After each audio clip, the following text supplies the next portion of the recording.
Hello everyone, welcome to Magnet Brains. Myself Prateek Karn और स्वागत करता हूं आपका अपने यूट्यूब चैनल मैग्नेट ब्रेन्स पर, जहां पर आपको मिलता है क्वालिटी कंटेंट, वो भी फ्री ऑफ कॉस्ट। तो जैसे हमारी बातचीत चल रही थी, हम रे ऑप्टिक्स एंड ऑप्टिकल इंस्ट्रूमेंट के वन शॉट रिवीजन पे चल रहे थे। पार्ट 1 हमारा खत्म हो चुका है। वहां पे हमने रिफ्लेक्शन के एंडिंग तक की सारी बातें कर ली थी और अब हम लेकर के आ गए हैं आपके लिए पार्ट 2। ठीक है, अब इस पार्ट 2 में सर क्या होने वाला है? पार्ट 2 में हम बातचीत करने वाले हैं रिफ्रैक्शन के बारे में और उससे भी आगे बढ़ने वाले हैं। ठीक है, तो वन शॉट रिवीजन जो हमारा चल रहा है ना, वो सिर्फ ऐसा नहीं चल रहा है कि मैं बस आपको फॉर्मूले बता देता हूं और बेटा ये साइन कन्वेंशंस होते हैं और ऐसे ऐसे अप्लाई कर लेना। ऐसा नहीं कर रहा हूं मैं। जितना पॉसिबल हो पा रहा है ड्यू टाइम के अंदर, मैं उतना ज्यादा कॉन्सेप्ट डिलीवर कर रहा हूं आपको और उसके बाद फॉर्मूले के ऊपर लेकर के आ रहा हूं। ठीक है, तो इस वन शॉट रिवीजन को आप बहुत तरीके से, बहुत इत्मीनान से देखते हुए चलिएगा, आपको कोई भी परेशानी नहीं मिलेगी। ठीक है, चलिए ठीक है, ओके, रेडी, डन। तो अब आप आ चुके हैं ray optics and optical instrument के complete chapter revision, one shot revision के पार्ट 2 पे आ गए। ठीक है, चलिए अब यहां पे स्टार्ट करते हैं कॉन्सेप्ट ऑफ रिफ्रैक्टिव इंडेक्स। ठीक है, हमने पिछली क्लासेस में बात कर ली थी कि रिफ्रैक्शन क्या होता है। देखिए, किसी भी लाइट के साथ रिफ्लेक्शन होगा या रिफ्रैक्शन होगा, वो दरअसल डिपेंड करता है इस बात के ऊपर कि इंटरफेस का नेचर कैसा है। किस बात पर डिपेंड करता है? कि इंटरफेस का नेचर कैसा है। It's as simple as that. Interfaces दरअसल दो तरह के होते हैं। पहला होता है रिफ्लेक्टिव इंटरफेस और दूसरा होता है रिफ्रैक्टिव इंटरफेस। क्या आपको ये बात समझ में आ गई? तो पहला होता है रिफ्लेक्टिव इंटरफेस और दूसरा होता है रिफ्रैक्टिव इंटरफेस।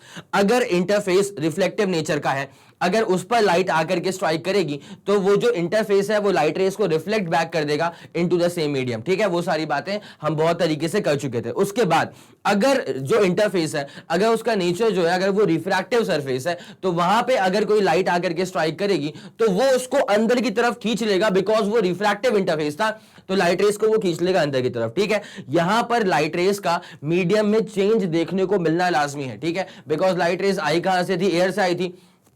फिर जो हमारे पास रिफ्रैक्टिव सरफेस था उसके अंदर चली गई ना, तो लाइट रेस का मीडियम दरअसल बकायदा चेंज हो चुका है। ठीक है, तो इस फिनोमिना को हम कहते हैं रिफ्रैक्शन। और जब भी आप रिफ्रैक्शन की बात करेंगे तो यहां पर दो तरह के मीडियम्स का होना जरूरी है। ठीक है, मीडियम्स वैसे भी दो तरह के होते हैं, एक होता है रेयर मीडियम और दूसरा होता है डेंसर मीडियम। ठीक है, ये जो हमने क्लासिफिकेशन करके रखा हुआ है, ये दरअसल कंपेरेटिव क्लासिफिकेशन है। ठीक है, जैसे अगर मैं आपसे बोलता हूं कि एयर और वाटर को कंपेयर करो, ठीक है, तो ऑब्वियसली अगर एयर को और वाटर को कंपेयर किया जाए तो वाटर डेंसर निकलेगा as when compare to air. सही बात है। लेकिन अगर हम वाटर को और ग्लास को कंपेयर करेंगे तो यहां पे ग्लास डेंसर बन जाएगा और वाटर हो जाएगा रेयर। ये बात पूरी क्लियर है।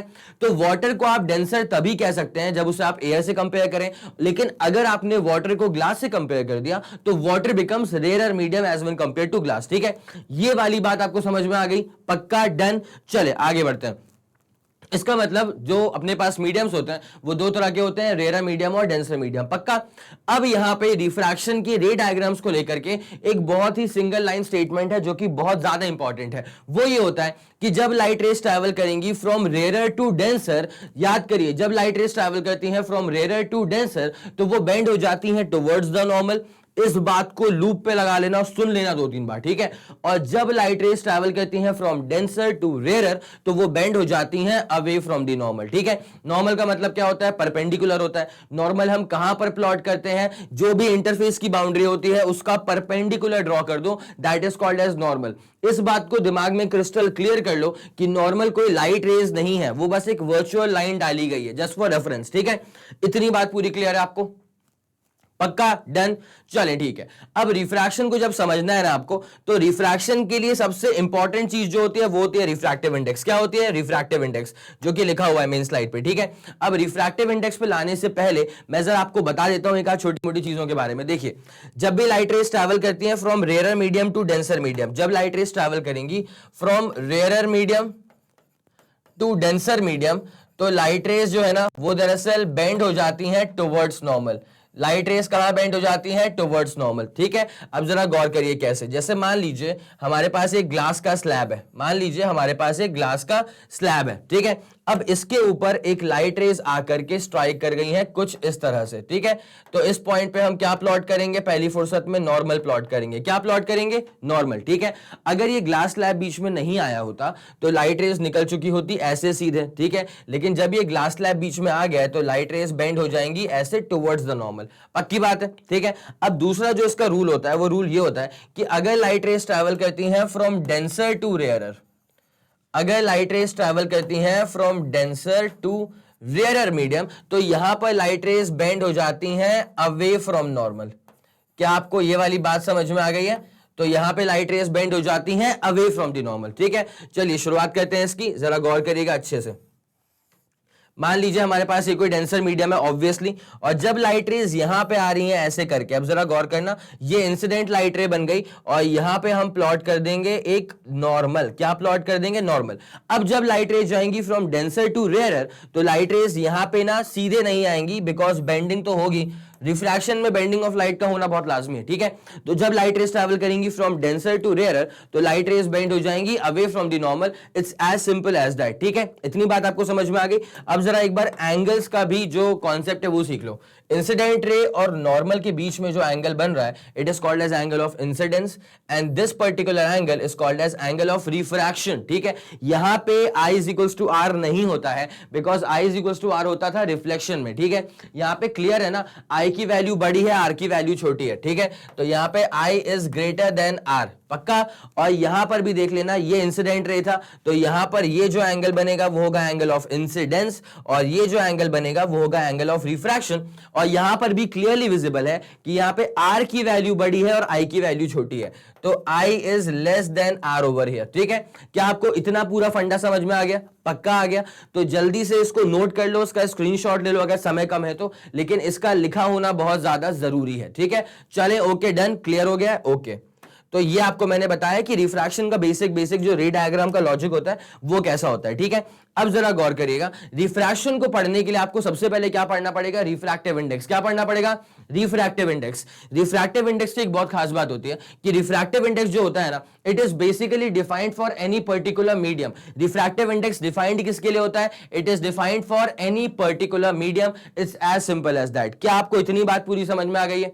पक्का? तो it is defined for a particular medium. ऐसा नहीं है कि मैं आपसे पूछ लूं कि बताओ रिफ्रैक्टिव इंडेक्स की वैल्यू क्या है। अगर कोई ऐसा तुमसे पूछ ले तो तुम उल्टा सवाल कर लेना कि सर रिफ्रैक्टिव इंडेक्स की वैल्यू किस मीडियम के रिस्पेक्ट में आप पूछ रहे हैं, किस मीडियम की रिफ्रैक्टिव इंडेक्स की वैल्यू आप पूछ रहे हैं। आया आपको समझ? पक्का? तो refractive index is always defined for a particular medium. ठीक है, अब जरा गौर करिएगा, रिफ्रैक्टिव इंडेक्स को डिनोट किससे करते हैं? तो it is denoted by the symbol, refractive index is denoted by the symbol mu. ठीक है, सिंबल को म्यू कहा जाता है। अच्छा, इलेक्ट्रोस्टैटिक नामक चैप्टर में हमने चार्जेस वार्जेस के बारे में पढ़ के रखा था कि चार्ज इज 9 माइक्रोकूलम, ये वही वाला म्यू है। ठीक है, यहां पे लेकिन उसको माइक्रो कहा गया था। ठीक है, तो माइक्रो का मतलब क्या होता है? माइक्रो का मतलब होता है, देखो 9 को तो मत छेड़ना, उसके बाद माइक्रो का मतलब क्या है? 10 टू द पावर -6। ठीक है, तो चार्ज कितना आ जाएगा? 9 into 10 to the power -6 coulomb. ठीक है, it's as simple as that. हालांकि बस वो एक सिंबल की बात थी इसलिए मैं वहां चला गया, लेकिन अभी के लिए जरा सुनते हुए चलेगा।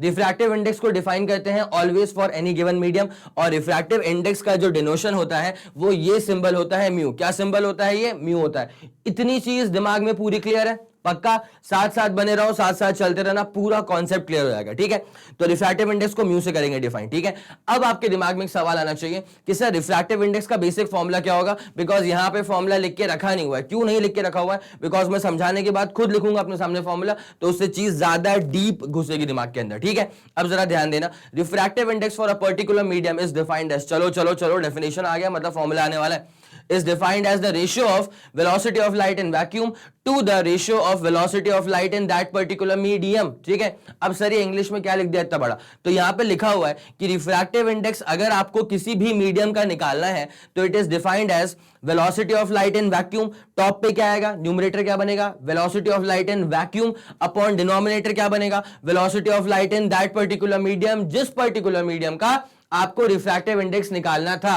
बिकॉज मैंने पहले ही इस बात को पूरा क्लियरली लिख दिया था कि रिफ्रैक्टिव इंडेक्स हमेशा हमेशा डिफाइंड होता है only for a given medium. ऐसे रिफ्रैक्टिव इंडेक्स में ऐसे रैंडमली नहीं पूछ सकता। अगर रिफ्रैक्टिव इंडेक्स मैं पूछ रहा हूं तो किसी पर्टिकुलर मीडियम के लिए पूछ रहा हूं। पहली बात तो ये, रिफ्रैक्टिव इंडेक्स को डिनोट करेंगे म्यू वाले सिंबल से, और रिफ्रैक्टिव इंडेक्स का फॉर्मूला क्या होता है? Velocity of light in vacuum upon velocity of light in that particular medium. It's as simple as that. अब आपके दिमाग में एक चीज गूंजनी चाहिए कि यार वेलोसिटी ऑफ लाइट पूछा जाएगा अलग अलग मीडियम में, तो हमको तो याद ही नहीं है कि अलग अलग मीडियम्स में वेलोसिटी ऑफ लाइट क्या होता है। तो कोई दिक्कत नहीं है, मैं उसे करवा रहा हूं, ध्यान दीजिएगा।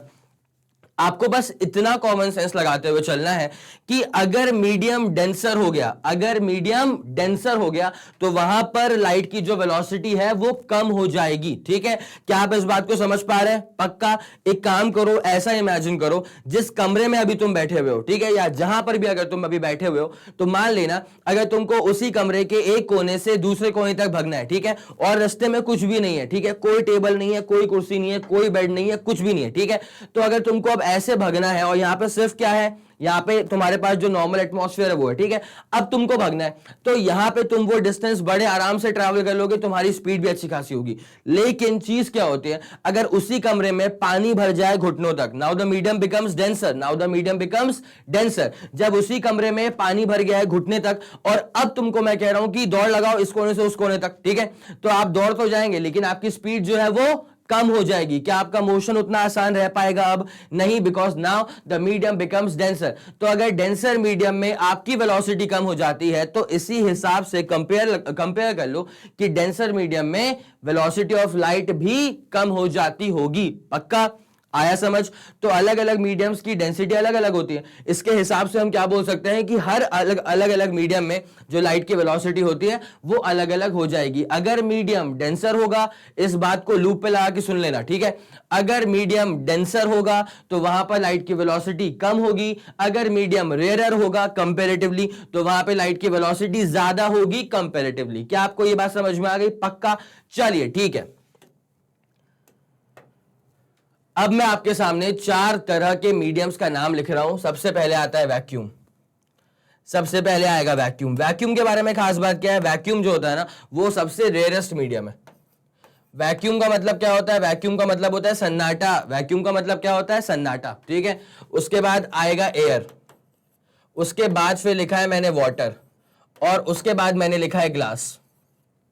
आपको ये ऑर्डर समझ में आ रहा है? ये ऑर्डर मैंने लिखा है रेयर टू डेंसर, ठीक है। सबसे रेयर मीडियम कौन है? वैक्यूम है। उससे जरा सा डेंसर मीडियम कौन हो गया? एयर आ गया। उससे जरा सा डेंसर मीडियम कौन सा हो गया? वाटर आ गया। और उससे भी ज्यादा डेंसर मीडियम कौन सा आ गया? ग्लास आ गया। कई लोग इसमें डायमंड को भी ऐड कर लेंगे, लेकिन मेजरली इन 4 चीजों के बारे में ही बातचीत होती है, ठीक है। तो ये जो मैंने लिख करके रखा है ना, ये दरअसल डेंसर मतलब रेयर से डेंसर मीडियम की तरफ जा रहे हैं, ये ऐसा ऑर्डर है, ठीक है। आपको आ गया समझ? अब मैं आपको यहां पे क्या बताने वाला हूं, एक बात सुनिए। अलग अलग वेलोसिटीज की बात करने वाले हैं, अलग अलग मीडियम में वेलोसिटीज अलग अलग होती हैं। तो डेटा जो मैं आपको अभी शेयर करने वाला हूं, this is about velocity of light, this is about velocity of light in different mediums. अलग अलग मीडियम में लाइट की वेलोसिटी क्या होती है, इसको जानना बहुत जरूरी है, बिकॉज इस पर न्यूमेरिकल भी आता रहता है, ठीक है। और अभी हम जो कॉन्सेप्ट पढ़ने वाले हैं उसमें तो इसका डायरेक्ट यूज है ही है, ठीक है।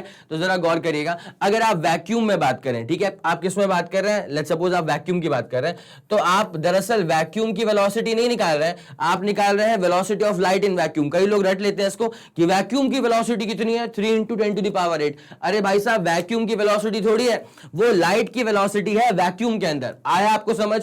तो वो लाइट की वेलोसिटी है वैक्यूम के अंदर, और वैक्यूम के अंदर जो लाइट की वेलोसिटी होती है वो होती है 3 × 10⁸ मीटर पर सेकेंड। और मैं आपको एक बात बताता हूं, ये जो कांस्टेंट है ना, इसको कई दफा सी भी कहा जाता है, छोटा वाला सी, स्मॉल सी, ठीक है। तो ये small C is basically reserved for velocity of light in which particular medium, in vacuum, ठीक है। उसके बाद अब मैं जो आपसे बात करने वाला हूं ना, इस पे आपका ध्यान होना बहुत जरूरी है, तब ये कॉन्सेप्ट आपकी एकदम ग्रिप में आ जाएगा, ठीक है। अब जरा गौर करिए, अगर आप एयर की बात करेंगे और वाटर से, और अगर आप वैक्यूम से कंपेयर करेंगे, तो वैक्यूम से कंपेयर करने पे air is slightly denser medium, ठीक है। अगर मीडियम डेंसर हो गया है तो वहां पर लाइट की वेलोसिटी जो है वो कम हो जाएगी। अगर मीडियम डेंसर हो गया है तो वहां पर लाइट की वेलोसिटी कम हो जाएगी। तो सर यहां पर लाइट की वेलोसिटी कितनी होती है? कम तो होनी है ना, 2.9979 10⁸ मीटर पर सेकेंड। और अब जरा मेरी बातों पे गौर करिएगा, ये जो 2.9979 है ना, this is approximately 3, this is approximately what 3। तो आप क्या ले लेंगे इसको, चलो ठीक है 3 इंटू, बाकी पावर तो सेम थी, 10⁸ मीटर पर सेकेंड। क्या आपको इतनी बात समझ में आ गई है?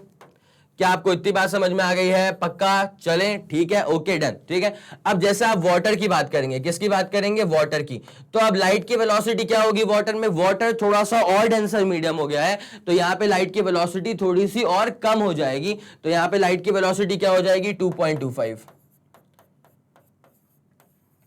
10 टू द पावर 8 मीटर पर सेकेंड। और आखिरी बात कर लेता हूं ग्लास की, तो ग्लास और ज्यादा डेंसर मीडियम है, तो लाइट की वेलोसिटी ग्लास में कितनी हो जाती है, और कम हो जाएगी, तो 2 into 10 to the power 8 metre पर सेकेंड। ठीक है, और कम मतलब इतनी कम नहीं हो जाएगी, समझ रहे हो मेरी बात, है तो वो लाइट ही ना, तो स्पीड तो तगड़ी रहने वाली है, लेकिन कंपेरेटिवली कम हो जाएगी। ठीक है, तो ये जो डेटा आपके सामने अभी लिखा हुआ है, इसका नोट करना बहुत ज्यादा इंपॉर्टेंट है, बिकॉज ये बहुत जबरदस्त डेटा है, अभी इसको यूज करने वाले हैं हम। जल्दी करिए इसको।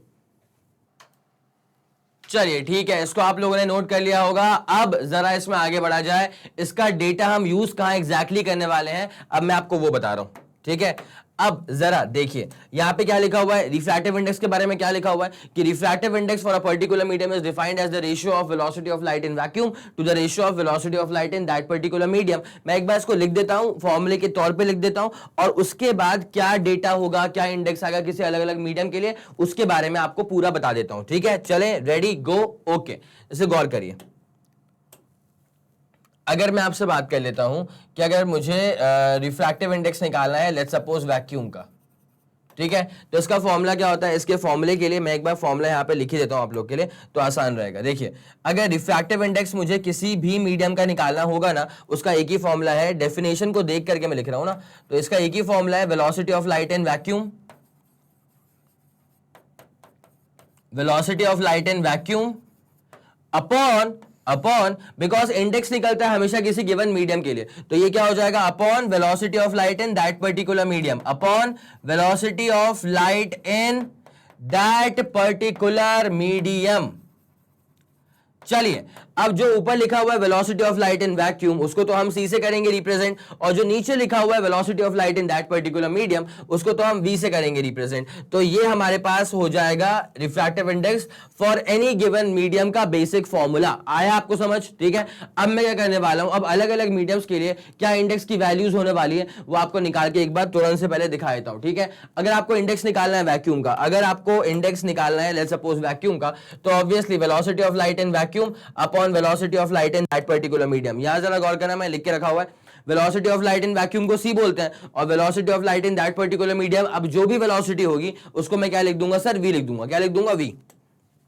चलें, ओके, डन। डेटा आप लोगों को नोट करवा दिया था, आपने नोट कर भी लिया होगा। तो बेसिक फॉर्मूला होता है speed of light in vacuum मतलब 3 into 10 to the power 8 upon नीचे क्या आ जाएगा, speed of light in that particular medium, जिस मीडियम का आप इंडेक्स निकाल रहे हैं, और आप इंडेक्स तो वैक्यूम का निकाल रहे हैं, तो वैक्यूम में वेलोसिटी क्या होती है, तो लाइट की वेलोसिटी वैक्यूम में होती है 3 into 10 to the power 8। Solve करने पे कितना आंसर आ जाएगा, 1 आ जाएगा, पक्का। एक और चीज यहां पे जरा नोट करिएगा, refractive index is the ratio of velocities, मतलब सेम तरह की चीजों का रेशियो, ऊपर भी आएगा मीटर पर सेकेंड, नीचे भी आएगा मीटर पर सेकेंड, तो अल्टीमेटली वो कट जाएगा, और जब वो कट जाएगा तो मैं कह सकता हूं कि refractive index is unit less quantity. Refractive index is unit less quantity. चलिए, अब जरा आगे बढ़ा जाए, जो बाकी मीडियम्स हैं उसका इंडेक्स निकालते हैं तुरंत से पहले। अगर मैं बोलता हूं कि भैया एक काम करो, इंडेक्स निकाल दो एयर का, तुमने बोला सर कोई बड़ी बात नहीं है, velocity of light in vacuum upon velocity of light in that particular medium. मैंने बोला बहुत बढ़िया, बस वैल्यूज पुट करो, 3 into 10 to the power 8 upon नीचे क्या आएगा, नीचे आएगा velocity of light in air. ठीक है, बिकॉज जिस मीडियम का आपको इंडेक्स निकाल रहा है उस मीडियम में क्या वेलोसिटी है लाइट की, तो 2.9979 10 टू द पावर 8। तुमने बोला सर, आपने कहा था कि अप्रोक्सीमेटली इसको हम क्या लेके चलते हैं, 3 इंटू 10 टू द पावर 8 लेके चलते हैं, सीधे वही कह दीजिए। मैंने बोला 2 पल तो रुको, जब इसको सॉल्व करोगे तो आंसर आएगा 1.0003। ऐसे तो कोई इसको याद नहीं कर पाएगा। ठीक है, तो पॉइंट के बाद क्या है, 3 बार 0 फिर 3। ठीक है, तो वैसे आपको याद रह जाना चाहिए, अप्रोक्सीमेटली क्या आंसर आना है, वही आंसर आना है। ठीक है, तो मतलब वैक्यूम और एयर में अगर आप कंपेयर करें तो एयर जरा सा डेंसर है, तो वहां पे लाइट की वेलोसिटी जरा सी कम हो जाएगी। ठीक है, इंडेक्स कितना है उसका, वैसे अगर चेक करूं ना एकदम डीपली, तो वैक्यूम से ज्यादा इंडेक्स तो एयर का है। ठीक है, बिकॉज 1.0003 ही सही, लेकिन है तो ज्यादा ही ना। ठीक है, अप्रोक्सीमेटली हमने उसे 1 मान लिया। उसके बाद इंडेक्स अगर आपको निकालना होता है वाटर का, velocity of light in vacuum upon velocity of light in water. अब velocity of light in vacuum क्या होता है, 3 इंटू 10 टू द पावर 8। यार न्यूमरेटर इज फिक्स्ड ना, बिकॉज न्यूमरेटर में क्या आ रहा है, velocity of light in vacuum आ रहा है, और वैक्यूम में लाइट की वेलोसिटी क्या होती है, फिक्स्ड ही है वो तो। अब अलग अलग मीडियम आते जाएंगे तो डिनोमिनेटर की वैल्यू अलग अलग होती जाएगी। ठीक है, अब जब वाटर की बात करेंगे तो वाटर में जो लाइट की वेलोसिटी होती है वो होती है 2.25 10 टू द पावर 8 मीटर पर सेकेंड। जब इसको हम सॉल्व करेंगे तो हमारा हमारा आंसर आएगा अप्रोक्सीमेटली 1.33। और जब 1.33 को मैं सॉल्व करूंगा तो इसको मैं फ्रैक्शंस में 4/3 लिख सकता हूं कायदे से। और आखिरी चीज, जब मैं इंडेक्स निकालूंगा ग्लास का, जब मैं इंडेक्स निकालूंगा ग्लास का, तो ये हो जाएगा velocity of light in vacuum upon velocity of light in that particular medium. अब वैक्यूम में लाइट की वेलोसिटी क्या होती है? 3 × 10⁸ और ग्लास में लाइट की वेलोसिटी क्या होती है? 2 × 10⁸। जब इसको सॉल्व किया जाएगा तो आंसर कितना आएगा? 3/2। आंसर कितना आएगा? 3/2, जिसको आप 1.5 भी कर सकते हैं। Whatever suits you। Fraction suit कर रहा है फ्रैक्शन ले ले, पॉइंट सूट कर रहा है पॉइंट में ले ले, ठीक है। तो ये वाली चीज आपको समझ में आ गई पूरा, ठीक है। ये मैंने निकाल दिया है refractive indexes of other mediums. अच्छा, एक बहुत प्यारी बात तुमको बताता हूं, ठीक है।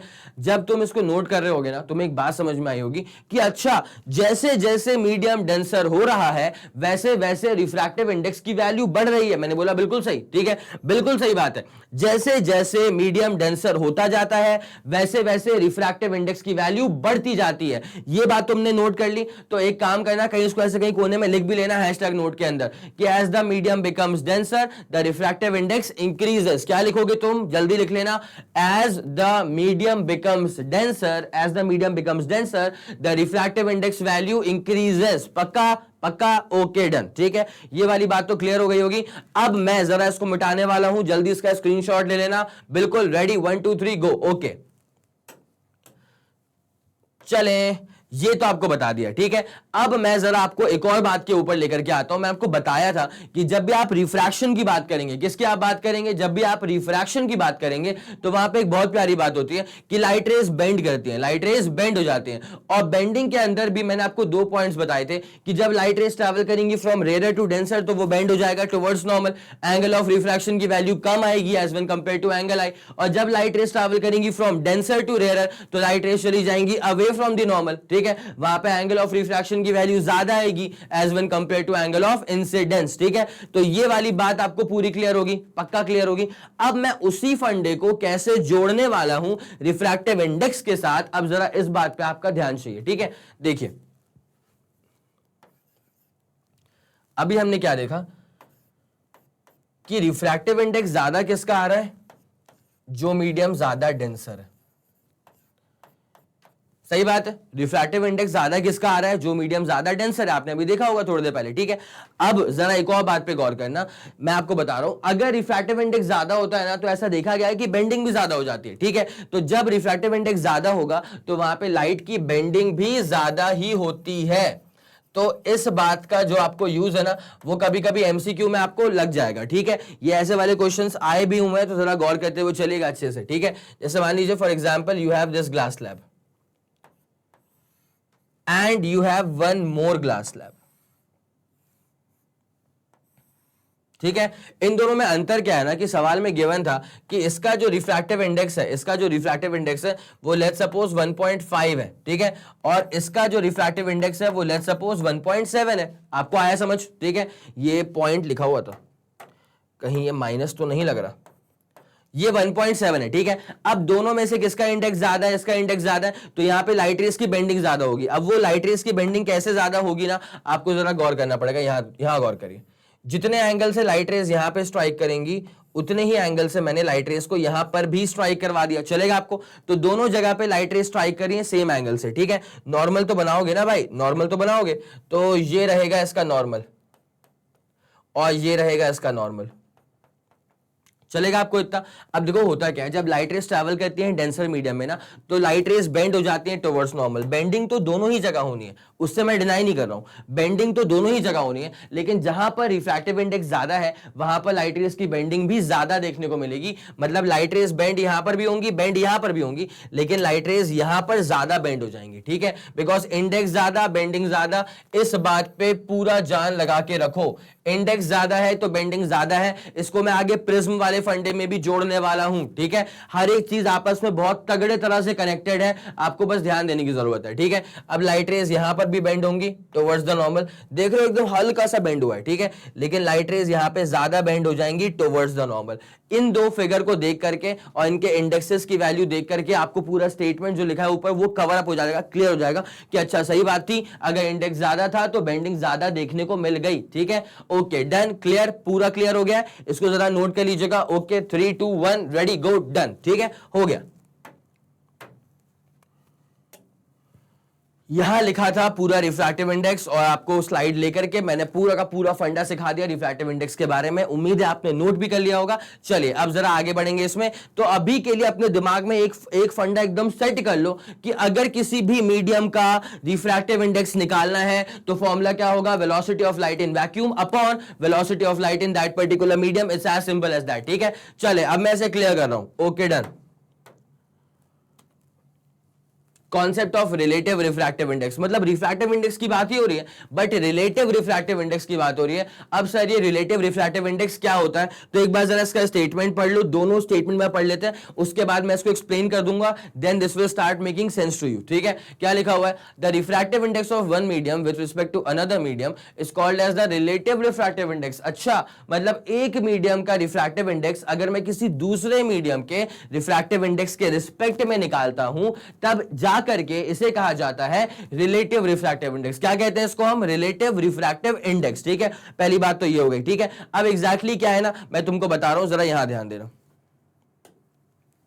देखो जैसे मान लीजिए अगर मैं आपके सामने कभी लिख देता हूं म्यू ए, अब ए क्या होगा, इंडेक्स हमेशा निकलता है किसी पर्टिकुलर मीडियम का, किसका निकलता है इंडेक्स, हमेशा किसी पर्टिकुलर मीडियम का। अगर मैंने इंडेक्स मतलब म्यू ऑफ ए लिखा हुआ है, इसका मतलब मैं इंडेक्स निकाल रहा हूं मीडियम ए का, किसका निकाल रहा हूं, मीडियम ए का निकाल रहा हूं, ठीक है। अगर म्यू ए लिखा है मतलब इंडेक्स ऑफ मीडियम ए है, अपॉन में अगर मैंने म्यू बी लिख दिया तो देखो यार, म्यू ए का मतलब क्या होता है, index of A, mu B का मतलब क्या होता है, index of B, medium B, ठीक है। लेकिन mu A upon mu B का मतलब होता है relative refractive index of medium A with respect to medium B. आया समझ, म्यू ए का मतलब index of A, mu B का मतलब index of B, mu A upon mu B का मतलब क्या होता है, relative refractive index of medium A with respect to medium B, ठीक है। तो जरा इसको लिख दिया जाए, this is the relative refractive index of medium A with respect to medium B। क्या आपको ये वाली कहानी पूरी समझ में आ रही है, क्या बताया मैंने, mu A upon mu B लिखने का तरीका क्वेश्चन सॉल्व करवा देगा आपका, ठीक है। तो अगर mu A upon mu B आपने लिखा है ना, इसका मतलब क्या होता है कि आप इंडेक्स निकाल रहे हैं ए का with respect to index of B, it's as simple as that, ठीक है। ये वाली बात समझ में आ गई। अच्छा, मैंने कभी अगर ऐसा लिख दिया mu B upon mu C, तुरंत से पहले नोट करते हुए चलो, इसका मतलब क्या होता है कि this is obviously the relative refractive index, this is obviously the relative refractive index, किसका रिलेटिव रिफ्रैक्टिव इंडेक्स है ये, of medium B with respect to medium C. ये जो लिखा गया है ना, इसके लिखने का तरीका आपके दिमाग में बिल्कुल सेट होना चाहिए। तो mu A upon mu B का मतलब होता है index of A with respect to B, और mu B upon mu C का मतलब होता है index of B with respect to C. तो यहां पर मैं बी का इंडेक्स निकाल रहा हूं सी के रिस्पेक्ट में, इसे कहा जाता है रिलेटिव रिफ्रैक्टिव इंडेक्स। यहां पर मैं ए का इंडेक्स निकाल रहा हूं बी के रिस्पेक्ट में, इसे कहा जाता है relative refractive index of A with respect to B, ठीक है। पक्का आ गया समझ, ओके डन, क्लियर। तो ये वाली कहानी थी, इसे कहा जाता है रिलेटिव रिफ्रैक्टिव इंडेक्स। नोट तो आप लोगों ने कर ही लिया होगा। अब जरा इसका दूसरा वाला पॉइंट चेक करिए बेटा, if the refractive index of a medium is evaluated with respect to the refractive index of vacuum, ठीक है। मतलब अगर आप किसी मीडियम का रिफ्रैक्टिव इंडेक्स निकालते हैं वैक्यूम के रिस्पेक्ट में, तब जो निकला है रिलेटिव रिफ्रैक्टिव इंडेक्स, उससे आप स्पेसिफिकली क्या कहने वाले हैं, उससे आप कहने वाले हैं एब्सोल्यूट रिफ्रैक्टिव इंडेक्स। क्या कहने वाले हैं, एब्सोल्यूट रिफ्रैक्टिव इंडेक्स, ठीक है। एक मीडियम का रिफ्रैक्टिव इंडेक्स किसी भी दूसरे मीडियम के रिस्पेक्ट में मैं निकाल सकता हूं, ठीक है। लेकिन अगर मैं वैक्यूम के रिस्पेक्ट में निकाल रहा हूं तब जाकर के उस रिफ्रैक्टिव इंडेक्स को कहा जाएगा absolute refractive index. It's as simple as that, ठीक है। बताओ क्या आपको ये वाली बात समझ में आ गई? पक्का? जैसे मान ले अगर मैं बोलता हूं कि ग्लास का इंडेक्स निकालना है वैक्यूम के रिस्पेक्ट में, तो लिखेंगे तो इसको ऐसे ही ना। अगर ग्लास का इंडेक्स निकाल रहे हैं वैक्यूम के रिस्पेक्ट में, लिखेंगे इसको ऐसे ही, तो इसे कहा जाएगा absolute refractive index of glass. क्या कहा जाएगा इसको सर? एब्सोल्यूट रिफ्रैक्टिव इंडेक्स किसका? ग्लास का। क्या कहते हो? ये वाली बात पूरी क्लियर हो रही है आपके दिमाग में? पक्का? डन? क्लियर? चलो ठीक है, बहुत बढ़िया। अब इसी को तो बोलते हैं रिलेटिव रिफ्रैक्टिव इंडेक्स, लेकिन अगर वैक्यूम के रिस्पेक्ट में निकाला है तो it is now called as absolute refractive index, ठीक है। चलें क्लियर करें इसको। डन। तो ये जो लिखा हुआ था रिलेटिव रिफ्रैक्टिव इंडेक्स के बारे में पूरी कहानी, वो मैंने आपको पूरा बता दिया था स्लाइड लेकर के, ठीक है। अब जरा आगे बढ़ा जाएगा। यहां पे अब हम आ गए हैं, देखिए रिलेटिव रिफ्रैक्टिव इंडेक्स तो मैं आपको बता दिया। अब मैं आपको ना एक काम और कर सकता हूं, देखिए यहां पे थोड़ा सा उस पर हल्का सा ग्रिप बनाने के लिए एक सिंपल सा क्वेश्चन दे रहा हूं आपको, ठीक है। आपको सॉल्व करना, जरा देखिएगा।